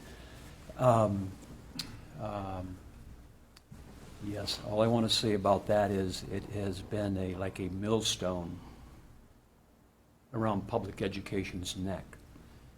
And if anybody's listening in right now, this is one of the great areas that causes a lot of stress on, our educational institutions. It is not a friend to education. And just one other quick question. How they're funding title versus compensatory versus integration and stuff like that. So they do have flexibility to reach out into these other buckets and get some funding. Is that what I heard? Dr. Yes or no? Stanley oversees our integration and achievement. So that's kind of, from a district lens, is staffed and the grant is written. There's an allocation of title money and compensatory FTEs that are given to each one of our locations so that the principals can use that in the discretionary manner, according to their needs for their buildings. That's my final comment. This is just me, I don't believe there's much of an issue filling cultural liaison spots at all. If we were to double them right now, that might be potentially an issue, I don't know. Somebody else brought it up here, a lot of these positions, I think, are easily filled. And then finally, aren't most of these basically the 2,080 hour a week? I mean, most of them. I know some of them are How not. many Like hours the a week? Burnsville Promise Coordinator, I know, is down around 1,346. And those who work just the school year are like 1,104 hours. But everybody outside of those, a lot of those other ones, those are basically year-round positions, correct? We have 3 basic tiers, 184 days, 221 days, and 231 days, okay? The 184 days was intended to be for our nurses and our cultural liaisons.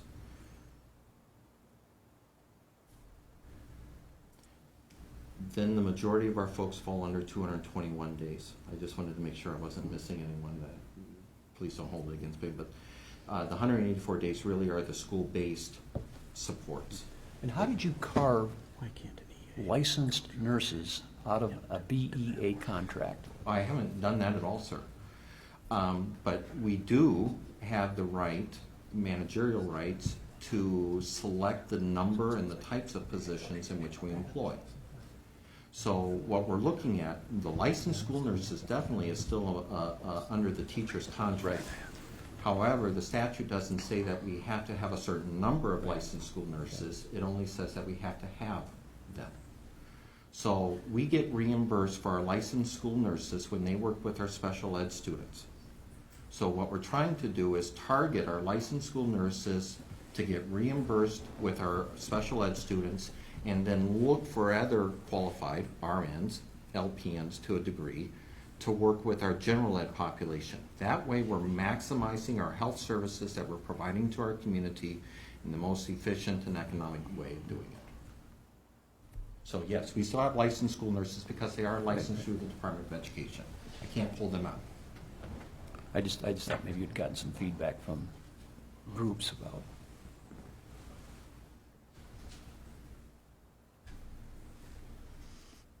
Any other questions or comments?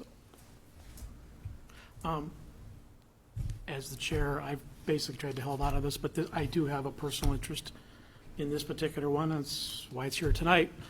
I do understand the positions where they have been stated tonight by board members, pro and con, if you will.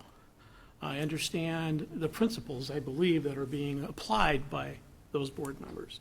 But I do want to make it known that as a board member, I look at this from a little bit different position and a little bit different principle than I think what I've heard tonight. I'm supportive of this. And people that have known me in the 15-plus years that I've been on this board know that I'm a little bit fiscally cranky, okay? It's been my nature. But when I look at this particular situation and the way it had been described, I have to rise above that in my mind. And the principle I see here is of fairness and equity to our staff, to our employees. I don't agree with the statement that we can't afford this. Yeah, we can afford this. I don't think we can afford not to do this, quite frankly. I'm not going to get into a big debate about it. It's just my opinion versus other opinions. We need to do this. This is the right thing to do. And I know that seems blasé and yeah, I get all that. But there are times where we do need to look at the human element. And we need to look at our staff. We need to take into consideration their families. That's why these benefits are here, is to provide those benefits to them individually and to their families. And we find ourselves in a position where with this particular group, which, as has been stated, is not a collective bargaining unit, there is no negotiating for these folks. I believe, as a board, that puts us in a position of authority to dictate if we so choose. But because we can be maybe dictatorial in how we want to treat this group of employees, because we can, it doesn't mean we should.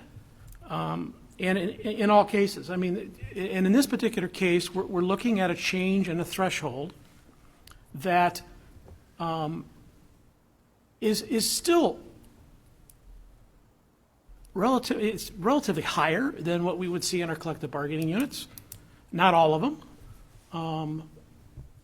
If you look at our EAs, it's even much lower threshold for these same benefits. And there is a fairness and there is an equity issue here, for me personally, that takes precedence. And that's the principle that I'm standing behind or standing on tonight as we move, I think, fairly quickly here to taking a vote on this particular action item. And I will leave it at that. Any other, in all fairness, I'll open any other comments or questions by board members. Hearing none, we have before us a motion to approve the proposed revisions and readopt the unchanged language in the 2016-2017 terms and conditions of employment for the unaffiliated employees of ISD 191. All those in favor signify by saying aye. Aye. Opposed, nay?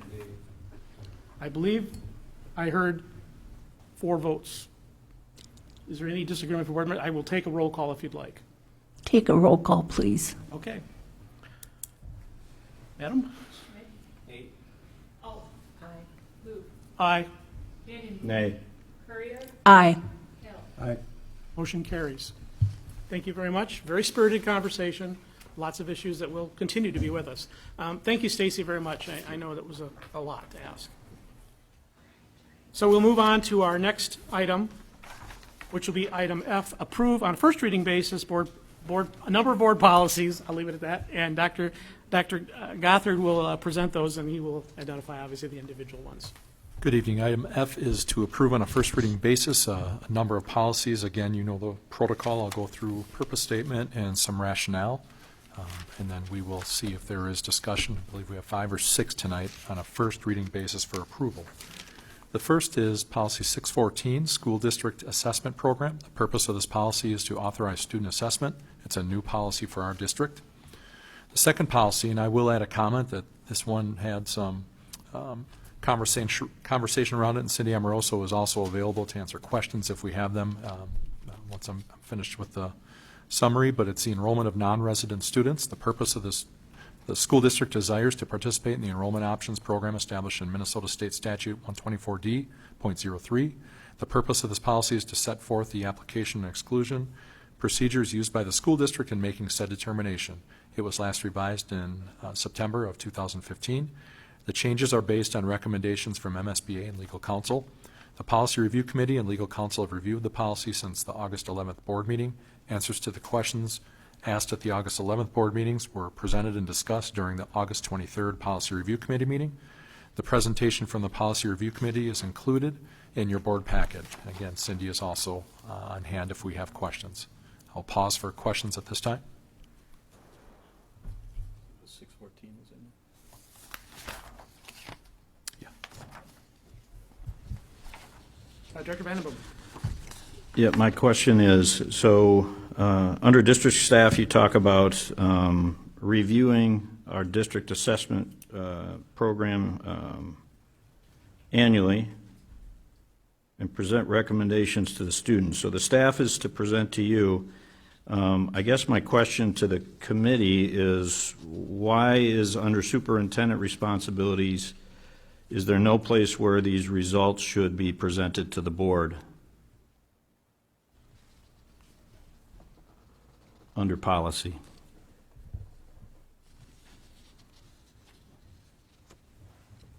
It didn't come up in Okay. conversation. Okay, because I'd like to make a recommendation to add, that there should be an annual review of the results of our district assessment program annually presented to the board by the superintendent as part of his responsibilities.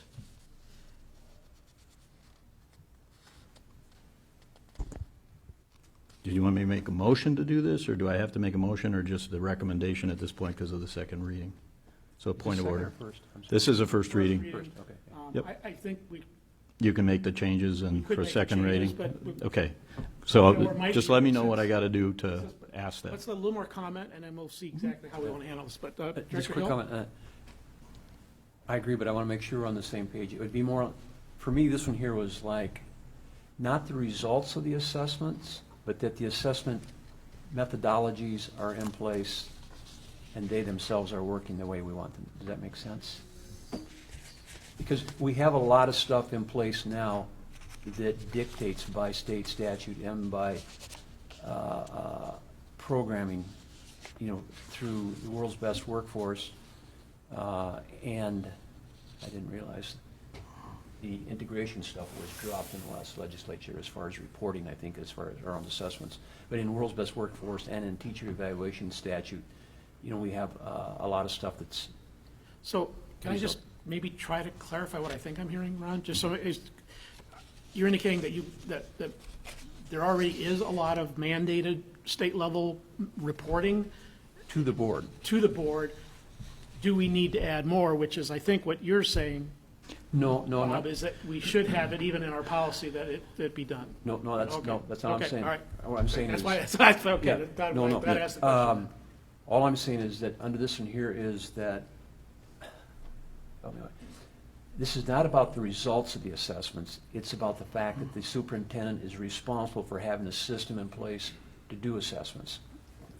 Wordsmith. Oh, I see what you're saying. Okay, all right. So that he has to, so the board knows that he's improved, not improving on, but, Yeah. and quite frankly, a lot of them are in place already, and stuff like that, but it's just if he just wanted to, from my perspective, that was. So Is that, Is Director that Vanderbeek, true? Does that make any difference to what you were suggesting? Yeah, if you interpret it as this is strictly discussing the program itself, Right. yes, but I find it interesting that we're going to review, I guess, the program with the superintendent. Is there someplace else in our policy, anywhere else in our policy, that says that the superintendent will review assessment results with the board? I don't know right off the top of my We head. have our assistant superintendent who is looking at me saying, I'd Hi, like to say Cindy. something. So- Hey, Cindy. Cindy Amoroso. Greetings. Assistant superintendent. Well, So, Welcome. thank you. So, I'm on, right? The purpose of this policy is not about what we do with the resulting data. This is what gives us permission to give assessments to our students, basically without having to go out and get permission each time. So this is going to allow us to do testing for gifted. This is what's going to give us the authority to give a standardized achievement test. This is what's going to give us the authority to determine what assessments our students will take.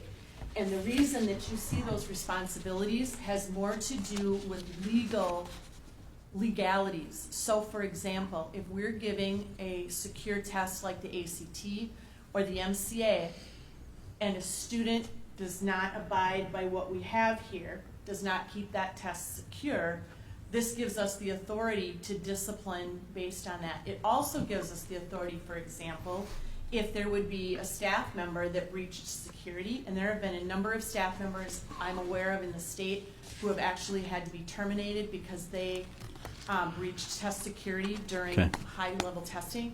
That's the purpose of this policy. It's not about data, it's not about what we Okay. do with data. If that would be something that you feel there needs to actually be directives to the superintendent in policy, that would be under our accountability policy. Okay. In that accountability policy, it already states that administration brings you Okay. resulting data. Thank Does you. that make sense? Yep, makes sense, yep. Then I'll strike my Okay, comment then on you're that. okay Yep, then. yep. Okay, so you're gonna, okay, so Sure. pull it back, okay. I do have a comment, though, another comment real quick, if you don't mind. I just kind of laughed when I got to the student section. Oh, sorry about that. No, I was just- Because, if I ask a student if they complied with all state and federal guidelines and requests specific to the assessment program, I'm not sure any one of them would know that they were or were not. I think it means follow directions, does it not? No, there's actually some very high security pieces that go with ACT around what tools you can bring into the room, what you can, when Sure. you leave the room. And they're told, they're more than directions. They are very clearly told on the front end that these are security breaches if they were to do them. Just looks like a lawyer wrote it. I mean, it literally, to me, it says, the students must follow directions, right? I mean, so I kind of laugh because our old policies that we're all rescinding were written in very plain English that you could understand, and I read through these and it's like, really? I've been involved in situations where students breached the security requirements on an AP test, and they received no AP score and thus no college, no opportunity for college credit as a result of it, and that does become a very legal Oh, I understand. proceeding, so Right. that might be why it sounds a little legal in the policy. Director Smith. Thank you. Cindy, now you piqued my interest because I thought we had this discussion, but you said something where you said there was security breaches and someone was reprimanded, not here, Not but. in this district. But No. my question is, we had a serious security breach last year where over 60 students' tests were invalidated and no one was reprimanded. So how is that? I don't see the correlation. So first of all, we didn't have this policy last year, which Right. is one of the reasons we want it, because it very, very clearly lays out each of those different levels and what our expectations are. Secondly, I'm not going to speak to any discipline that took place. I'm not sure. No, and I'm not asking for that, but my clarity is I see no disciplinary measures mentioned in here. And so to hear you say that now has me questioning how they could have done that if this is the policy in place. So the policy would not lay out what the discipline would be if it weren't followed. A lot of our other policies do. 95% say consequence of not following this policy is. As I look at this, and I look at item E3, bring to the attention of the school, blah, blah, blah, up, through, it's our job then to investigate and determine what, if any, appropriate actions are to take. And that's why it piqued my interest, because all of our other policies say something to the effect of leading to and up to termination, but this one doesn't. And then to hear you say that makes me now come back, because we had this discussion in policy, and so now I'm questioning it. Because I agree, because last year's failure was, if it happens again, I want to know what the consequence is. So I think we do need to take, being on the policy committee, I think we have to refer it back to the policy committee. Or is this a simple statement that could be I'm okay with that, if we're okay with Because that. I think it is a pretty standard kind of a statement we put in other policies. Or if we want to bring it back, to put it back to policy. I'm just flexible. trying I'm to- okay with it on second reading if Yeah. that's, yep. I'd like Does that time work for to people? work with HR and, yeah. Maybe just bring it for second reading? If that, That's fine with me, yeah. okay, all right, And for cool. clarity, Ron, your point about methodology, does that still stand? As far as Right, I mean, that's recommendations? kind of how I was reading this, it wasn't about the results of assessments, it was about the superintendent is responsible for maintaining the process, the methodology, and ensuring that we have assessment programs in place. So So, that's and the I think, conversation. I think it pretty much says that. So you're not looking for necessarily any specific new No. wording? Nope. You're It would, it comfortable? would, yeah, because I was pretty If sure your it didn't. interpretation was, and I believe you got confirmation of that, then you're Yep. okay, so I Yep. guess is what we're saying. Yep. Okay, all right, cool. Director Vanderbilt? I know I'm statute of limitations on how many comments I have on one. No, on principals, on the principal responsibilities, the only thing that I've heard that I didn't see in the policy that I was thinking about was the distractions that take place during tests. So I was, thinking about the words minimize distractions during some of the critical, it can't be every single test, but I know that there are lots of things going on in a building at one time, and if you have an event that's loud and disruptive, I just didn't, maybe it's implied in here, but it was one of those areas where I know I've heard a lot of complaining about during testing, something else is going on that can be sometimes distracting.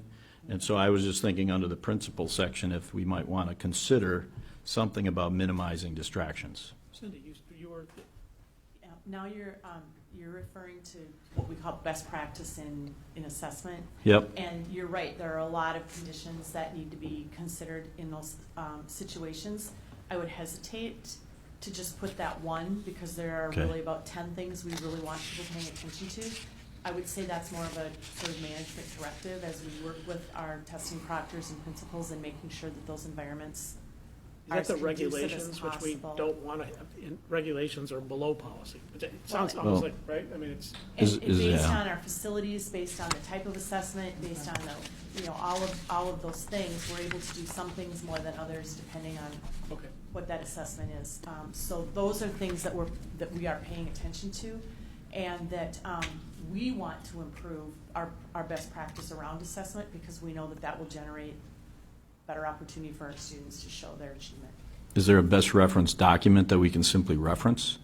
Not one that would stand for the length of a policy. I mean, we could Can create one. but that is one that, again, that would be trying to apply a one-fits-all set of standards to, this policy is going to cover the one-to-one assessment for special education students.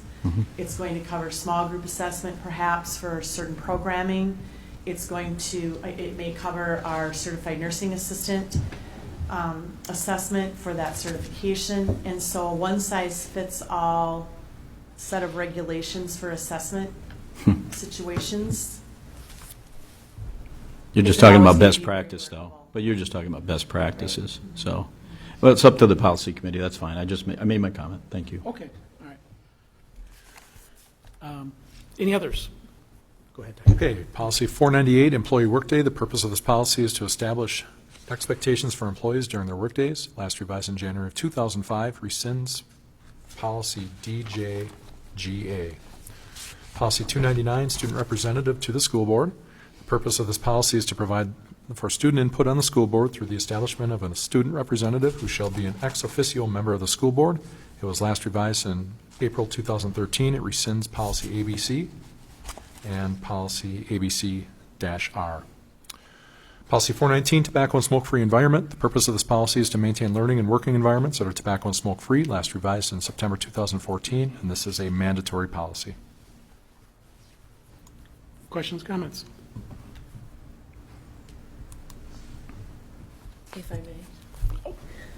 You may. Just in conversation, Charlie, you had mentioned that you're the student council president, correct? I am. Okay. What happens if it's one and the same person? That the student council president Yeah, I saw becomes that. the fill-in for the Student, rep? for the, We might need to To add in here, the alternate for me when I cannot attend is my co-president, Braxton. Co-president. Co. Great, all right, there we go. Thank you. Cool. So I think that takes us through all of these. So as we look at this full group now, I'm not seeing any being removed. We have a few wording changes we'll work on between now and the second reading. Are there any other questions or comments before moving on to the action? Did we get a motion on this one? I didn't, did I? I don't think we You're have. supposed to No. slap me. So, and I'm sorry, we have another group coming up that we're going to be, that are our first reading group too, right? Yes. Rescinding. The rescinding one. Rescinding The policy. second Yes. action item. Okay. I move the So- recommendation. Yeah, I second it. Thank you. I was supposed to do that earlier. I was remiss, sorry. Anyways, any questions or comments on the motion and second now before us?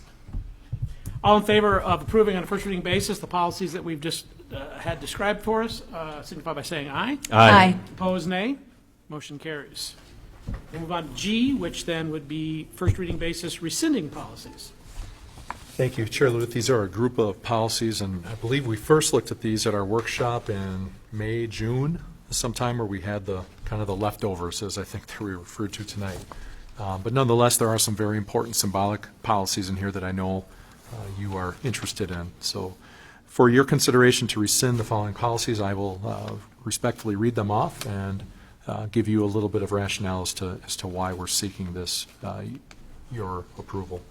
The first one is policy ACB, respectful behavior. It was last revised in June of 2007. I believe it's covered by other policies and district core values, 413 harassment and violence, 514 bullying prohibition policy. Policy JN, student fees, fines, and charges. It was last revised in March 2010. It's covered by Minnesota State Statute 123B.34 through 123B.39. Policy KMA and KMA-R, relations with parent organizations, last revised in August 2006. Board of Education does not oversee PTOs. I will pause for questions.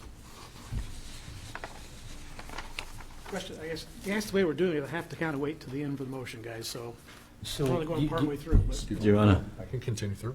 we have any Well- questions or comments on Did you this? get through? We didn't make the motion. He got through the first three because he's going to stop. okay. So, Okay, keep going. But- So we'll just, so any questions on the first three? Questions or comments? Director Vandenboom.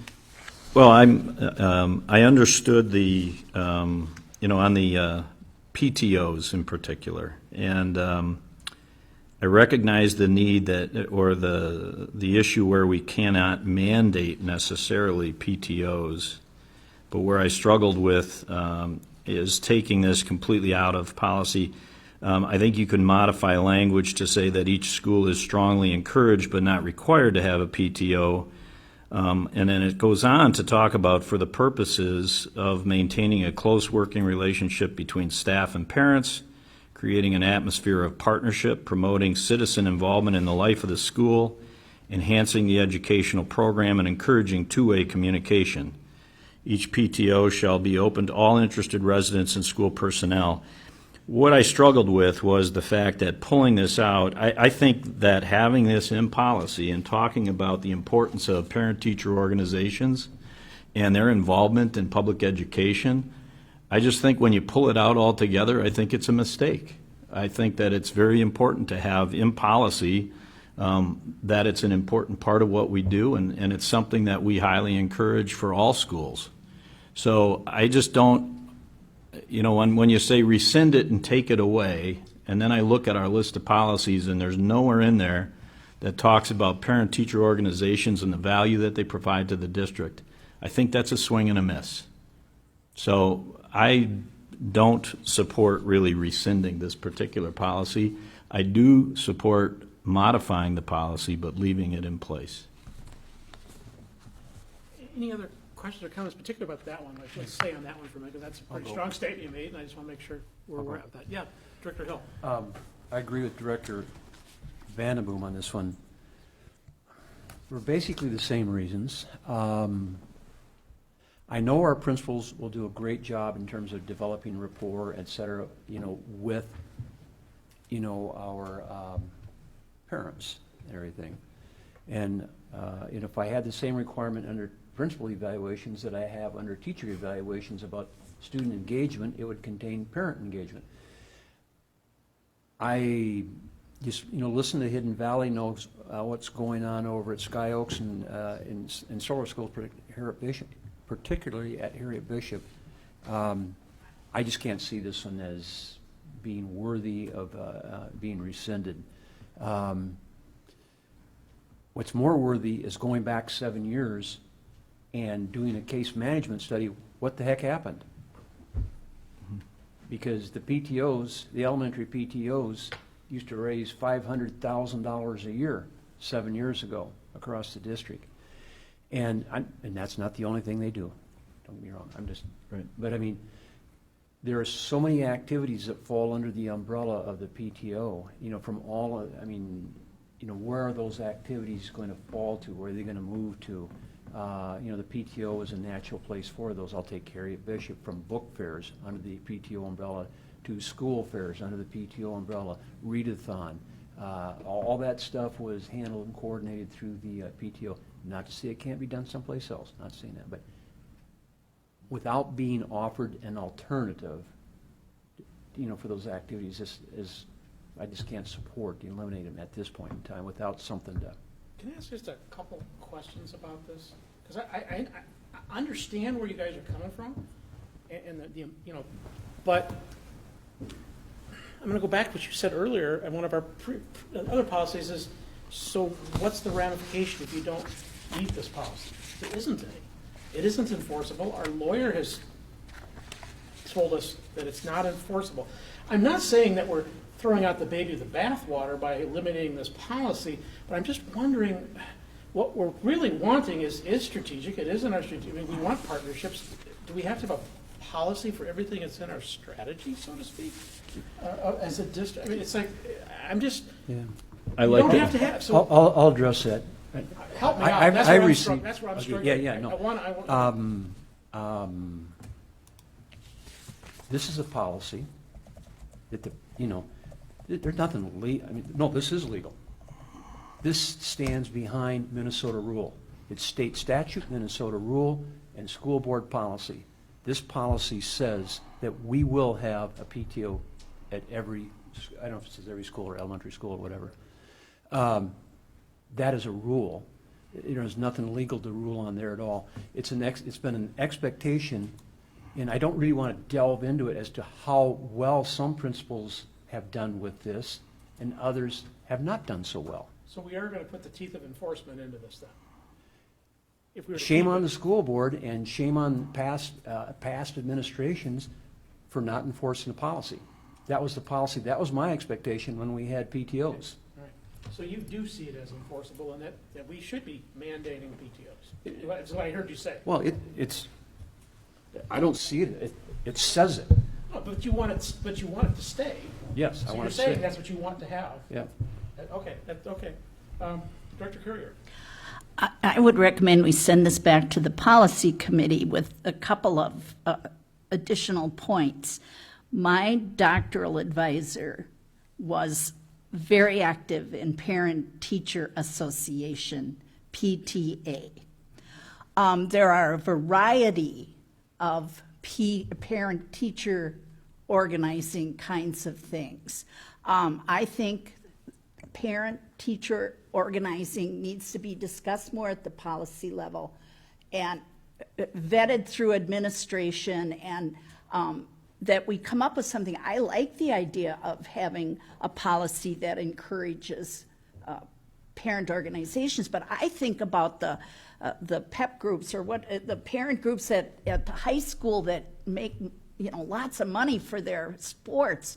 And I mean, there's many parent kinds of things that maybe we need to look at a parent involvement policy.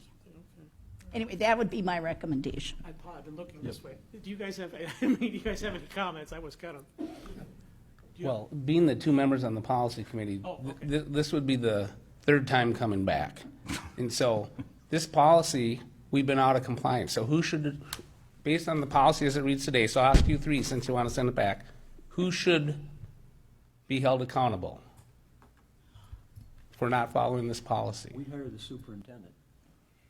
So, Well, That's all we can Again, I don't- hold accountable, right? I mean, I'm looking at the definition of policy, and there's nothing that says that every single thing that's called policy is enforceable. It talks about, I mean, it's a definite course or method of action selected from among alternatives and in light of given conditions to guide and determine present and future decisions, a high-level overall plan embracing the general goals and acceptable procedures.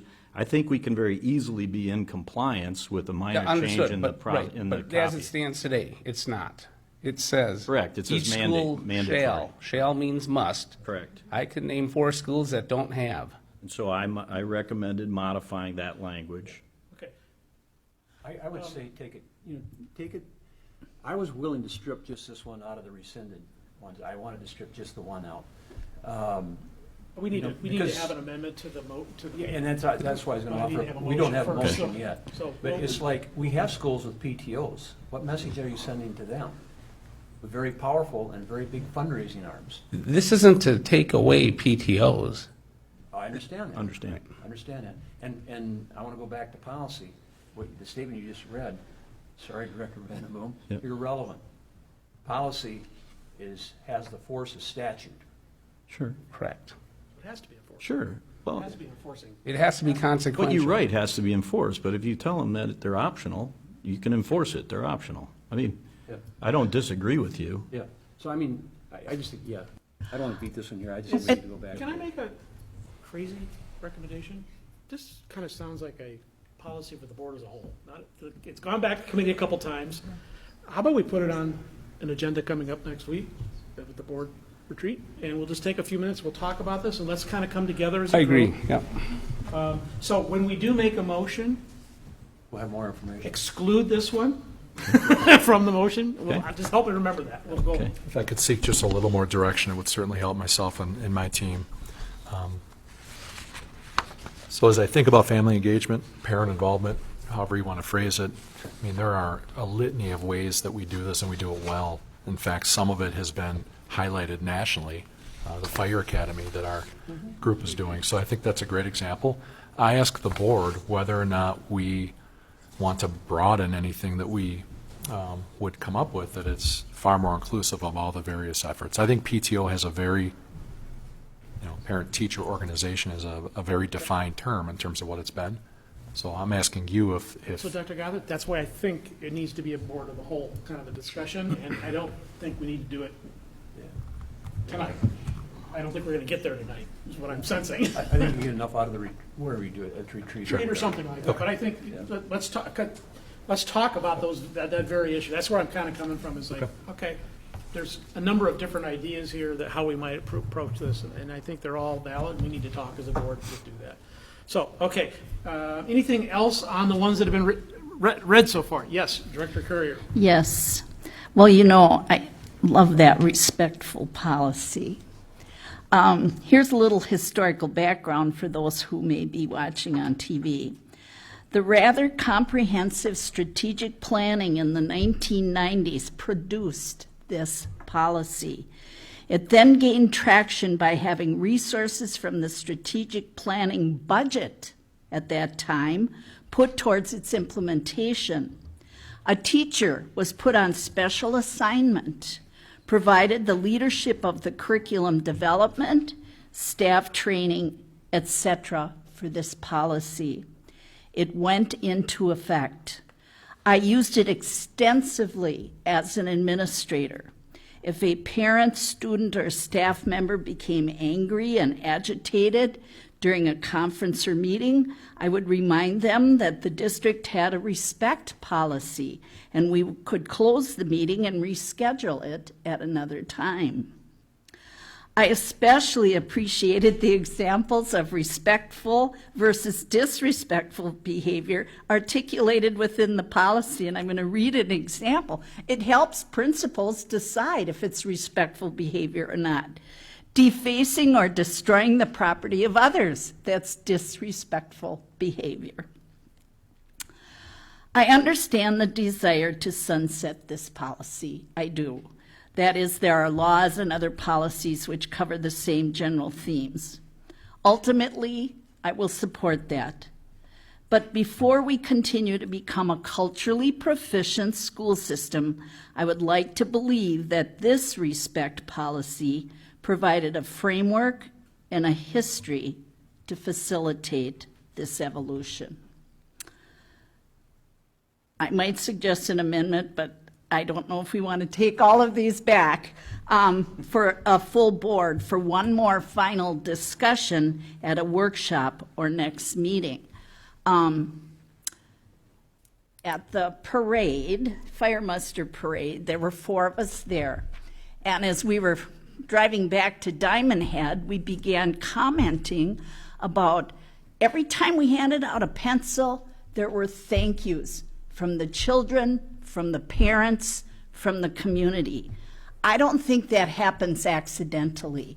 I think there has to be a culture of appreciation and respect to have that naturally happen. I mean, there wasn't one naughty kid anywhere.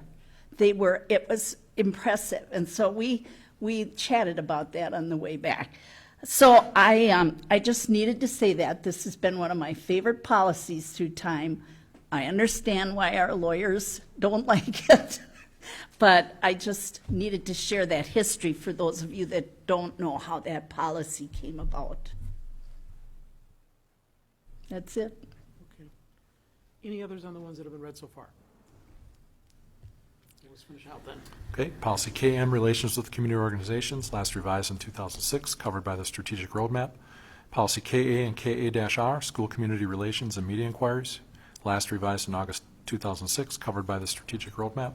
Policy EEA and EEA-R, student transportation, last revised in March 2005, and it was replaced by policy 707, transportation of public school students, 708, transportation of non-public students, 709, student transportation safety policy, and 711, extracurricular transportation. Okay. Are there any questions or comments about these last 3? Of course, Doc. Sorry. Dr. Policy, I mean. I'm sorry, but, and again, I'll keep this extremely short. The one on school community relations really is about communications. And I don't, I know it says that it's covered in the strategic roadmap. I don't believe for a minute that the communications is covered effectively in the strategic roadmap. And so it's another one of those policies that I feel we're far better with than without, and I don't understand why we would rescind it. It basically affirms objectives for the district's communication program, and again, outlines what the board would expect from staff and administration in the form of communication. So it's yet another, I know there's no fancy number for it in the current MSBA numbering policy practice, but I frankly don't care. I think it's an important aspect of what we do, and I think having nothing or no policy around communications and the objectives of communications for our district as it relates to staff, parents, media, and so forth, I think is a mistake. Okay, any other questions or comments? Chair Luth, I'd like to make a suggestion that, because there's such passion around rescinding some of these policies, that we just take a motion on each one other than the PTO one, which we're going to table so that people can vote their conscience. Take them individually? Yeah, there's only 6 of them. We'll take them all that way. Yeah, And that one. right. We'll take that one formally and push it. Okay, I was sitting here, same thing was going through my mind. All right, This is thanks, a yeah. better way to do this, since we have a lot of different ideas here. Sure. Which is a good thing, guys. Don't read that long. But I feel for the policy committee, it's a little tough on them. Okay, any other questions or comments? Let's clarify what a yes vote means and a no vote means, because we're rescinding. Yes. So what I'm going to do is, rather than do this as a group, we're going to take 6, I believe, right? We're going to take each of them individually and vote on them. If we vote yes, we rescind. If we vote no, we don't rescind. And essentially, it can go back to policy or just sit there or whatever, but it's not going to be rescinded tonight. First, we're taking it off. It will not be. So anything that we vote yes on tonight will be brought forward in the next meeting for a second reading as part of our consent agenda. Others will not. Is that clear for people? Okay. So I would take a motion for. To begin, Dan, we need to make divide the motion. Is there a motion yet? Charlotte. Or do we have a, Hey, We don't tell have, Jamie, she's in trouble. Just a point of order, we haven't actually taken a motion, so, Yes, right, but it's there's no motion to divide. You can take them individually. right. without, do we still have to do the motion to divide though? Do we have a motion on the floor? We don't have a No. motion on the floor yet, so I'm basically, You could make a I'm motion for unilaterally- each one independently. so I'm Yeah. just taking it, Yeah, I'm just no, you can do taking, them independently. Do them Yeah. independently. yeah, sorry guys, overruled you, but that was a great point. I like that, that's cool. So because we haven't had a motion on the table yet, I'm sort of taking carte blanche up here. How's our lawyer feel about that out there? Don't care. Are you on the dime yet? Are you just, is this a pleasure meeting right now? Never mind, don't want to answer that. Okay, so the first one, do I have a motion to approve the rescinding of policy ACB, respectful behavior? So moved. Is there a second? Seconded. Any questions or comments? Seeing none. All in favor of rescinding policy ACB, respectful behavior, signify by saying aye. Aye. Opposed? nay. Roll call. I think I got to do a roll call. Oh, just to do a show of hands. That's, Yeah. Okay, we'll do a Robert show of rules hands. of order. Sure. All in favor, thank you. All in favor of approving, signify by raising your hand. this is for a rescind. Rescind. For rescind? Yep. To rescind it, yes. Rescind it. Yes. yeah. To rescind it. I have 4 to not rescind it. I have 2. 4-2. It is not rescinded. No, it is It is rescinded. rescinded. God, I'm Thank thinking you. myself, man, it's gonna be Okay. a long night. Okay, that one's, all right, that one is rescinded, and it will go on for second reading now. Do I have a motion for JN, student fees, fines, and charges? So moved. Second.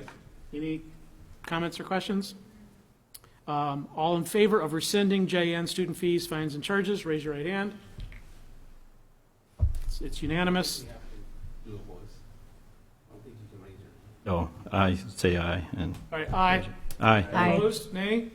Motion carries, okay. Do we have a motion for KMA-R, relations with parent organizations? Do I have a motion to rescind? So moved. Is there a second? Second. Okay. All in favor of rescinding? Comments or questions? Oh, comments or questions? Thank you. Hearing none? Okay. KMA and KMA-R, relations with parent organizations, all in favor of rescinding this policy, signify by saying aye. Aye. Opposed, nay? Nay. Nay.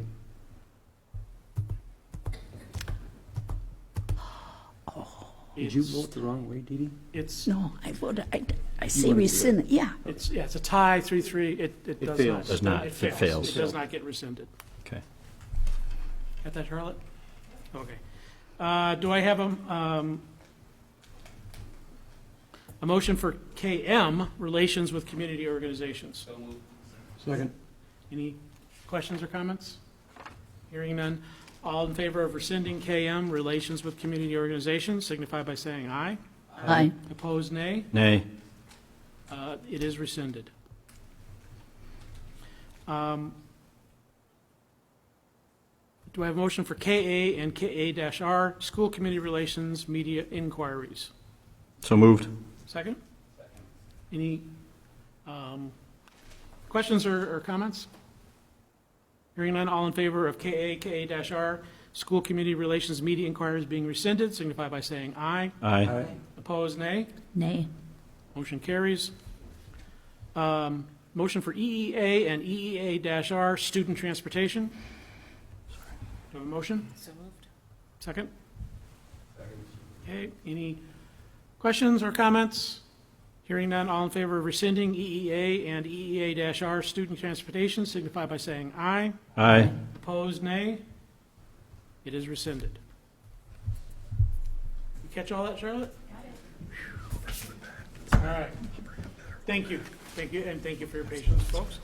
All right, that concludes our new business for the evening. We will now move into our reports section. And Mr. Green, who has been sitting here very patiently for his first night. Good job. By the way, did you win? No. Okay, anyways, do you have a report for us? I do. All right. I'm I would first like to thank you guys for allowing me to be here and voice the opinion of the student body.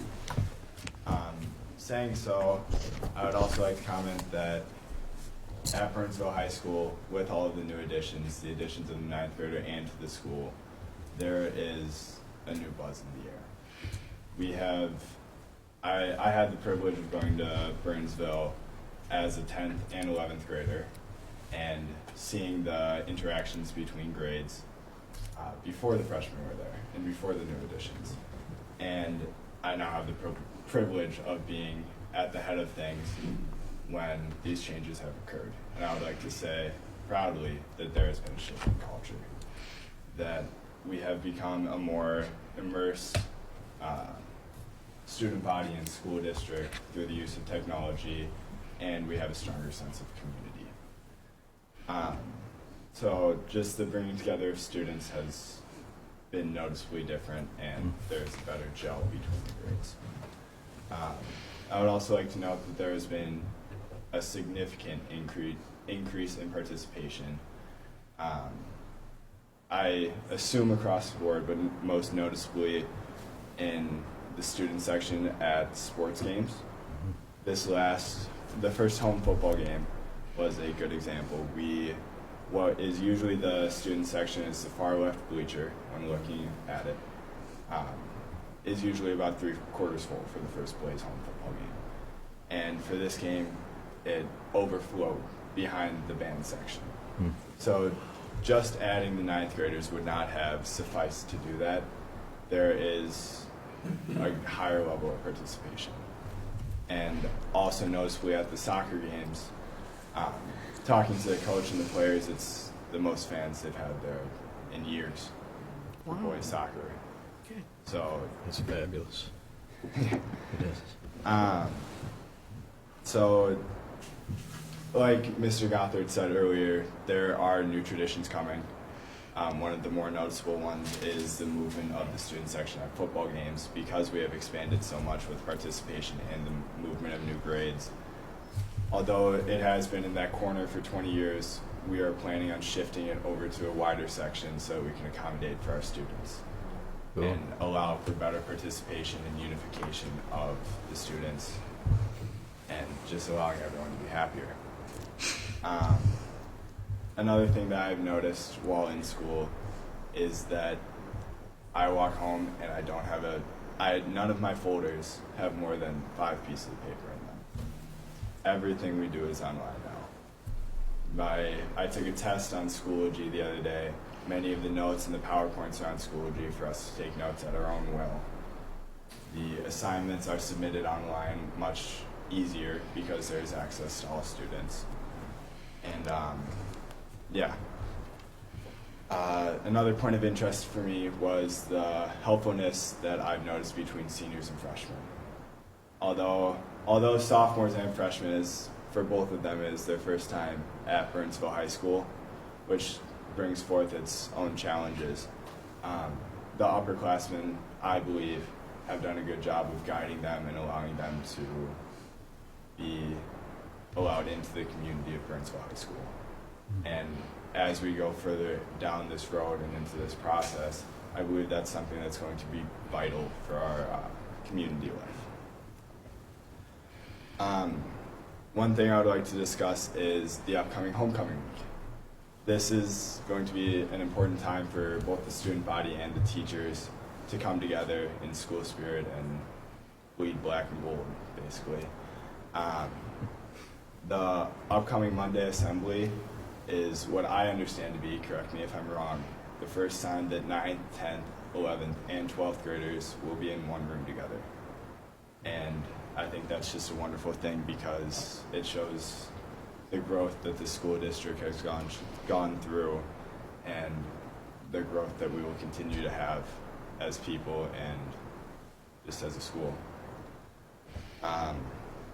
So yeah, that's basically all I have. I just wanted to really reiterate that the changes have been noticeable. There's a shift in culture, and considering the major changes that went through, everything is going well from a student's perspective. can say is wow. Thank you. Thank you, Charlie, and welcome to the board. We look forward to having you be part. And by the way, I don't know if we've meant, you certainly can join in on any conversations on any of these wonderful topics that we deal with. So feel free to, flash me the sign and say, hey, I got something to say. Or not, that's fine too. You can, grateful observation. So we will now turn over to our superintendent, Dr. Gothard. Yeah, Charlie, thank you so much. It's, it's just wonderful to hear your perspectives on the first few days. And changing culture doesn't happen by accident. It happens when people are put in a position to examine their beliefs, their values, and their assumptions, and learn and grow from experiences that are around them. And that sounds like exactly what you're doing. So I commend you and ask you to continue in search for making BHS as great as it can be. It's going to help our district, and it is a huge benefit to this community. So great report. I really appreciated hearing it. Got just a few things to add.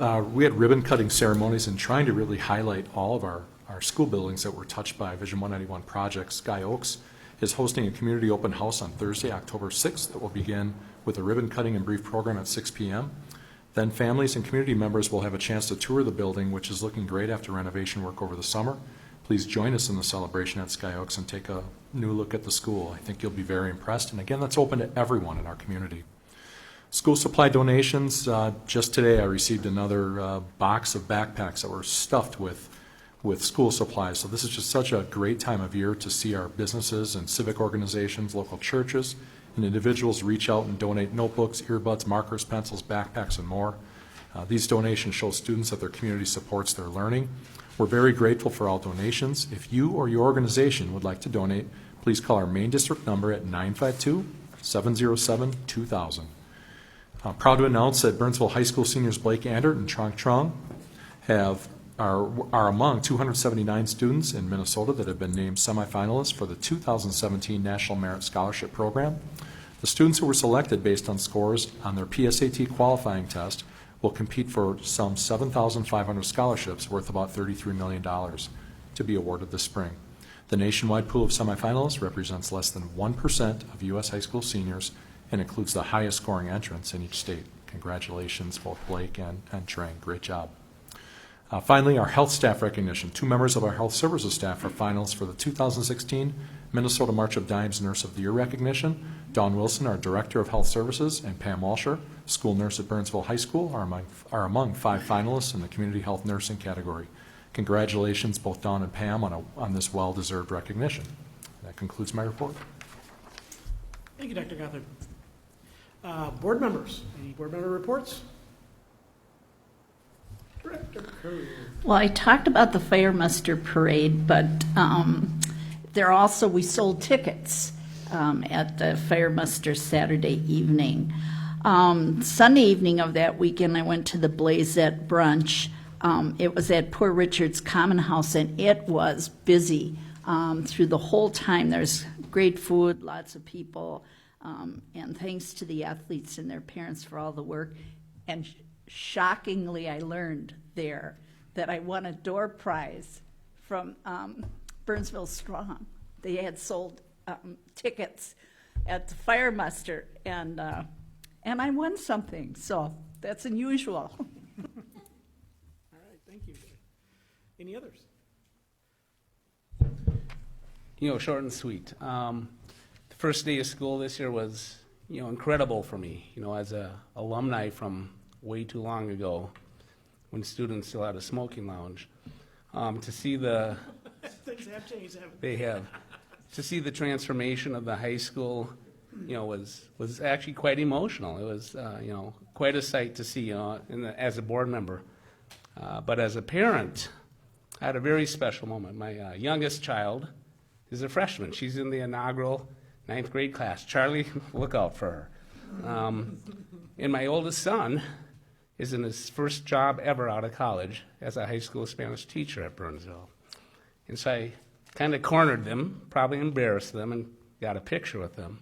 But nonetheless, a very proud day for, I think all of us board members, for our entire community. We want to thank you. And for me particularly, I want to thank everyone for, supporting my family. Thank you. In more ways than one. That was That's really cool. Any other board reports? Dr. Vandenboom. I honestly did not have one, but after Charlie, and I know Joe thanked Charlie, but I want to do a couple things. I want to say, as a board member, I've been on the board for 5 years, and everything we do really is focused around what we heard you say. It's about students being more engaged in learning. It's about students participating more and engaging more in their education. And as a board member, it's tremendously powerful, even though I'm sure you thought that was a simple report. It's tremendously powerful to see that what the community has done, because the community has supported us in our efforts to do this, and what our students are experiencing is really significant. Now, we also talk about, what takes place in the classroom, and so, buildings and nice buildings and participation is great. We hope that translates into better learning and so forth, but, your short report really meant a lot, I can't speak for all board members, but I do know that that's why we work so hard and to keep very focused around essentially doing what you said was happening at the high school and hopefully across the district. So again, thanks very much. And I did experience and was part of the picture taking process with Jim and his 2 children. It was fabulous. So congratulations, Jim. Super. Anything, Mr. Hill? Okay. Briefly, Director Courier and Superintendent Gothard and staff and I attended the City of Savage's State of the City address earlier this week, and really positive news coming out of Savage. Lots of development. I think the average, they're saying they're expecting on average about 80 to 100 new homes each year, which is just really awesome for the city. And I always appreciate their 2 taglines: great place to live and naturally resourceful, which, it's a beautiful city and working on being resourceful and being good stewards of our environment. Also, regarding the start of school and all the changes that we've witnessed and heard about, in talking with staff and parents and students, and Charlie, your report reflected this as well. I'm really impressed with the resilience and grace that everyone is exhibiting when we have these speed bumps. In general, we knew that this would be a difficult, could be a challenging start. And in the stories that I'm hearing, we did have a couple of bumps, and we made it through, and it's going to be fine. So I wanted to thank staff and families and students for that resilience, because Charlie, what you shared, and Bob, I wholeheartedly agree with what you said, that it really was wonderful to hear your report and to hear that feedback, so thank you. Thank you. Just a brief one. It has been a lot of different formal events and not so formal walkthroughs that I've done in the last 2 or 3 weeks since our last meeting. Spent a lot of time at the high school the week before the week school, and partly because it's just like, come on, we got to get there, And but it also afforded me an opportunity to bump into and talk with a number of staff in a lot of different, whether it was teachers, custodians, administrators, etc. And so I just want to say publicly that we have some of the best staff in any organization that I've ever been associated with. Their dedication, their commitment it just doesn't get any better. I wish I could see it in my own workplace sometimes to the level. We had people working extraordinary hours, late hours, due to a lot of unfortunate, events, if you will, or activities, etc. But they're pulling together in a way that's it was just very, very refreshing to me as well. And then, final note before we adjourn. I'm open to anyone who wants to help me learn how to do selfies better. I kind of did a spur of the moment thing when we had our staff gathering, and I was kind of running down the track taking selfies, and then I told everybody I was going to put them out there, and I looked at them, and it was like, part of my face here, and no, here, and got a lot of comments that I got a good hairline for a guy my age, so I guess it was okay for that. But anyways, it was a lot of fun. Some of my closer buddies really had a riot with it. I won't even go into their comments for me. But anyways, it was a good time. But I obviously need to learn how to do selfies. I'm not very good at it yet. But nonetheless, so with that, I would entertain a motion to adjourn. Is there a second? Second. Any questions or comments? We'll be adjourning to a closed session for attorney-client privilege as permitted by Minnesota Statute 13D.05, subdivision 3B, to discuss contracts. All in favor of adjournment, signify by saying aye. Aye. Opposed, nay. I've got 21 after 9 Apple time. How about we give ourselves 5 minutes? And then we're across the hallway over here, right over here.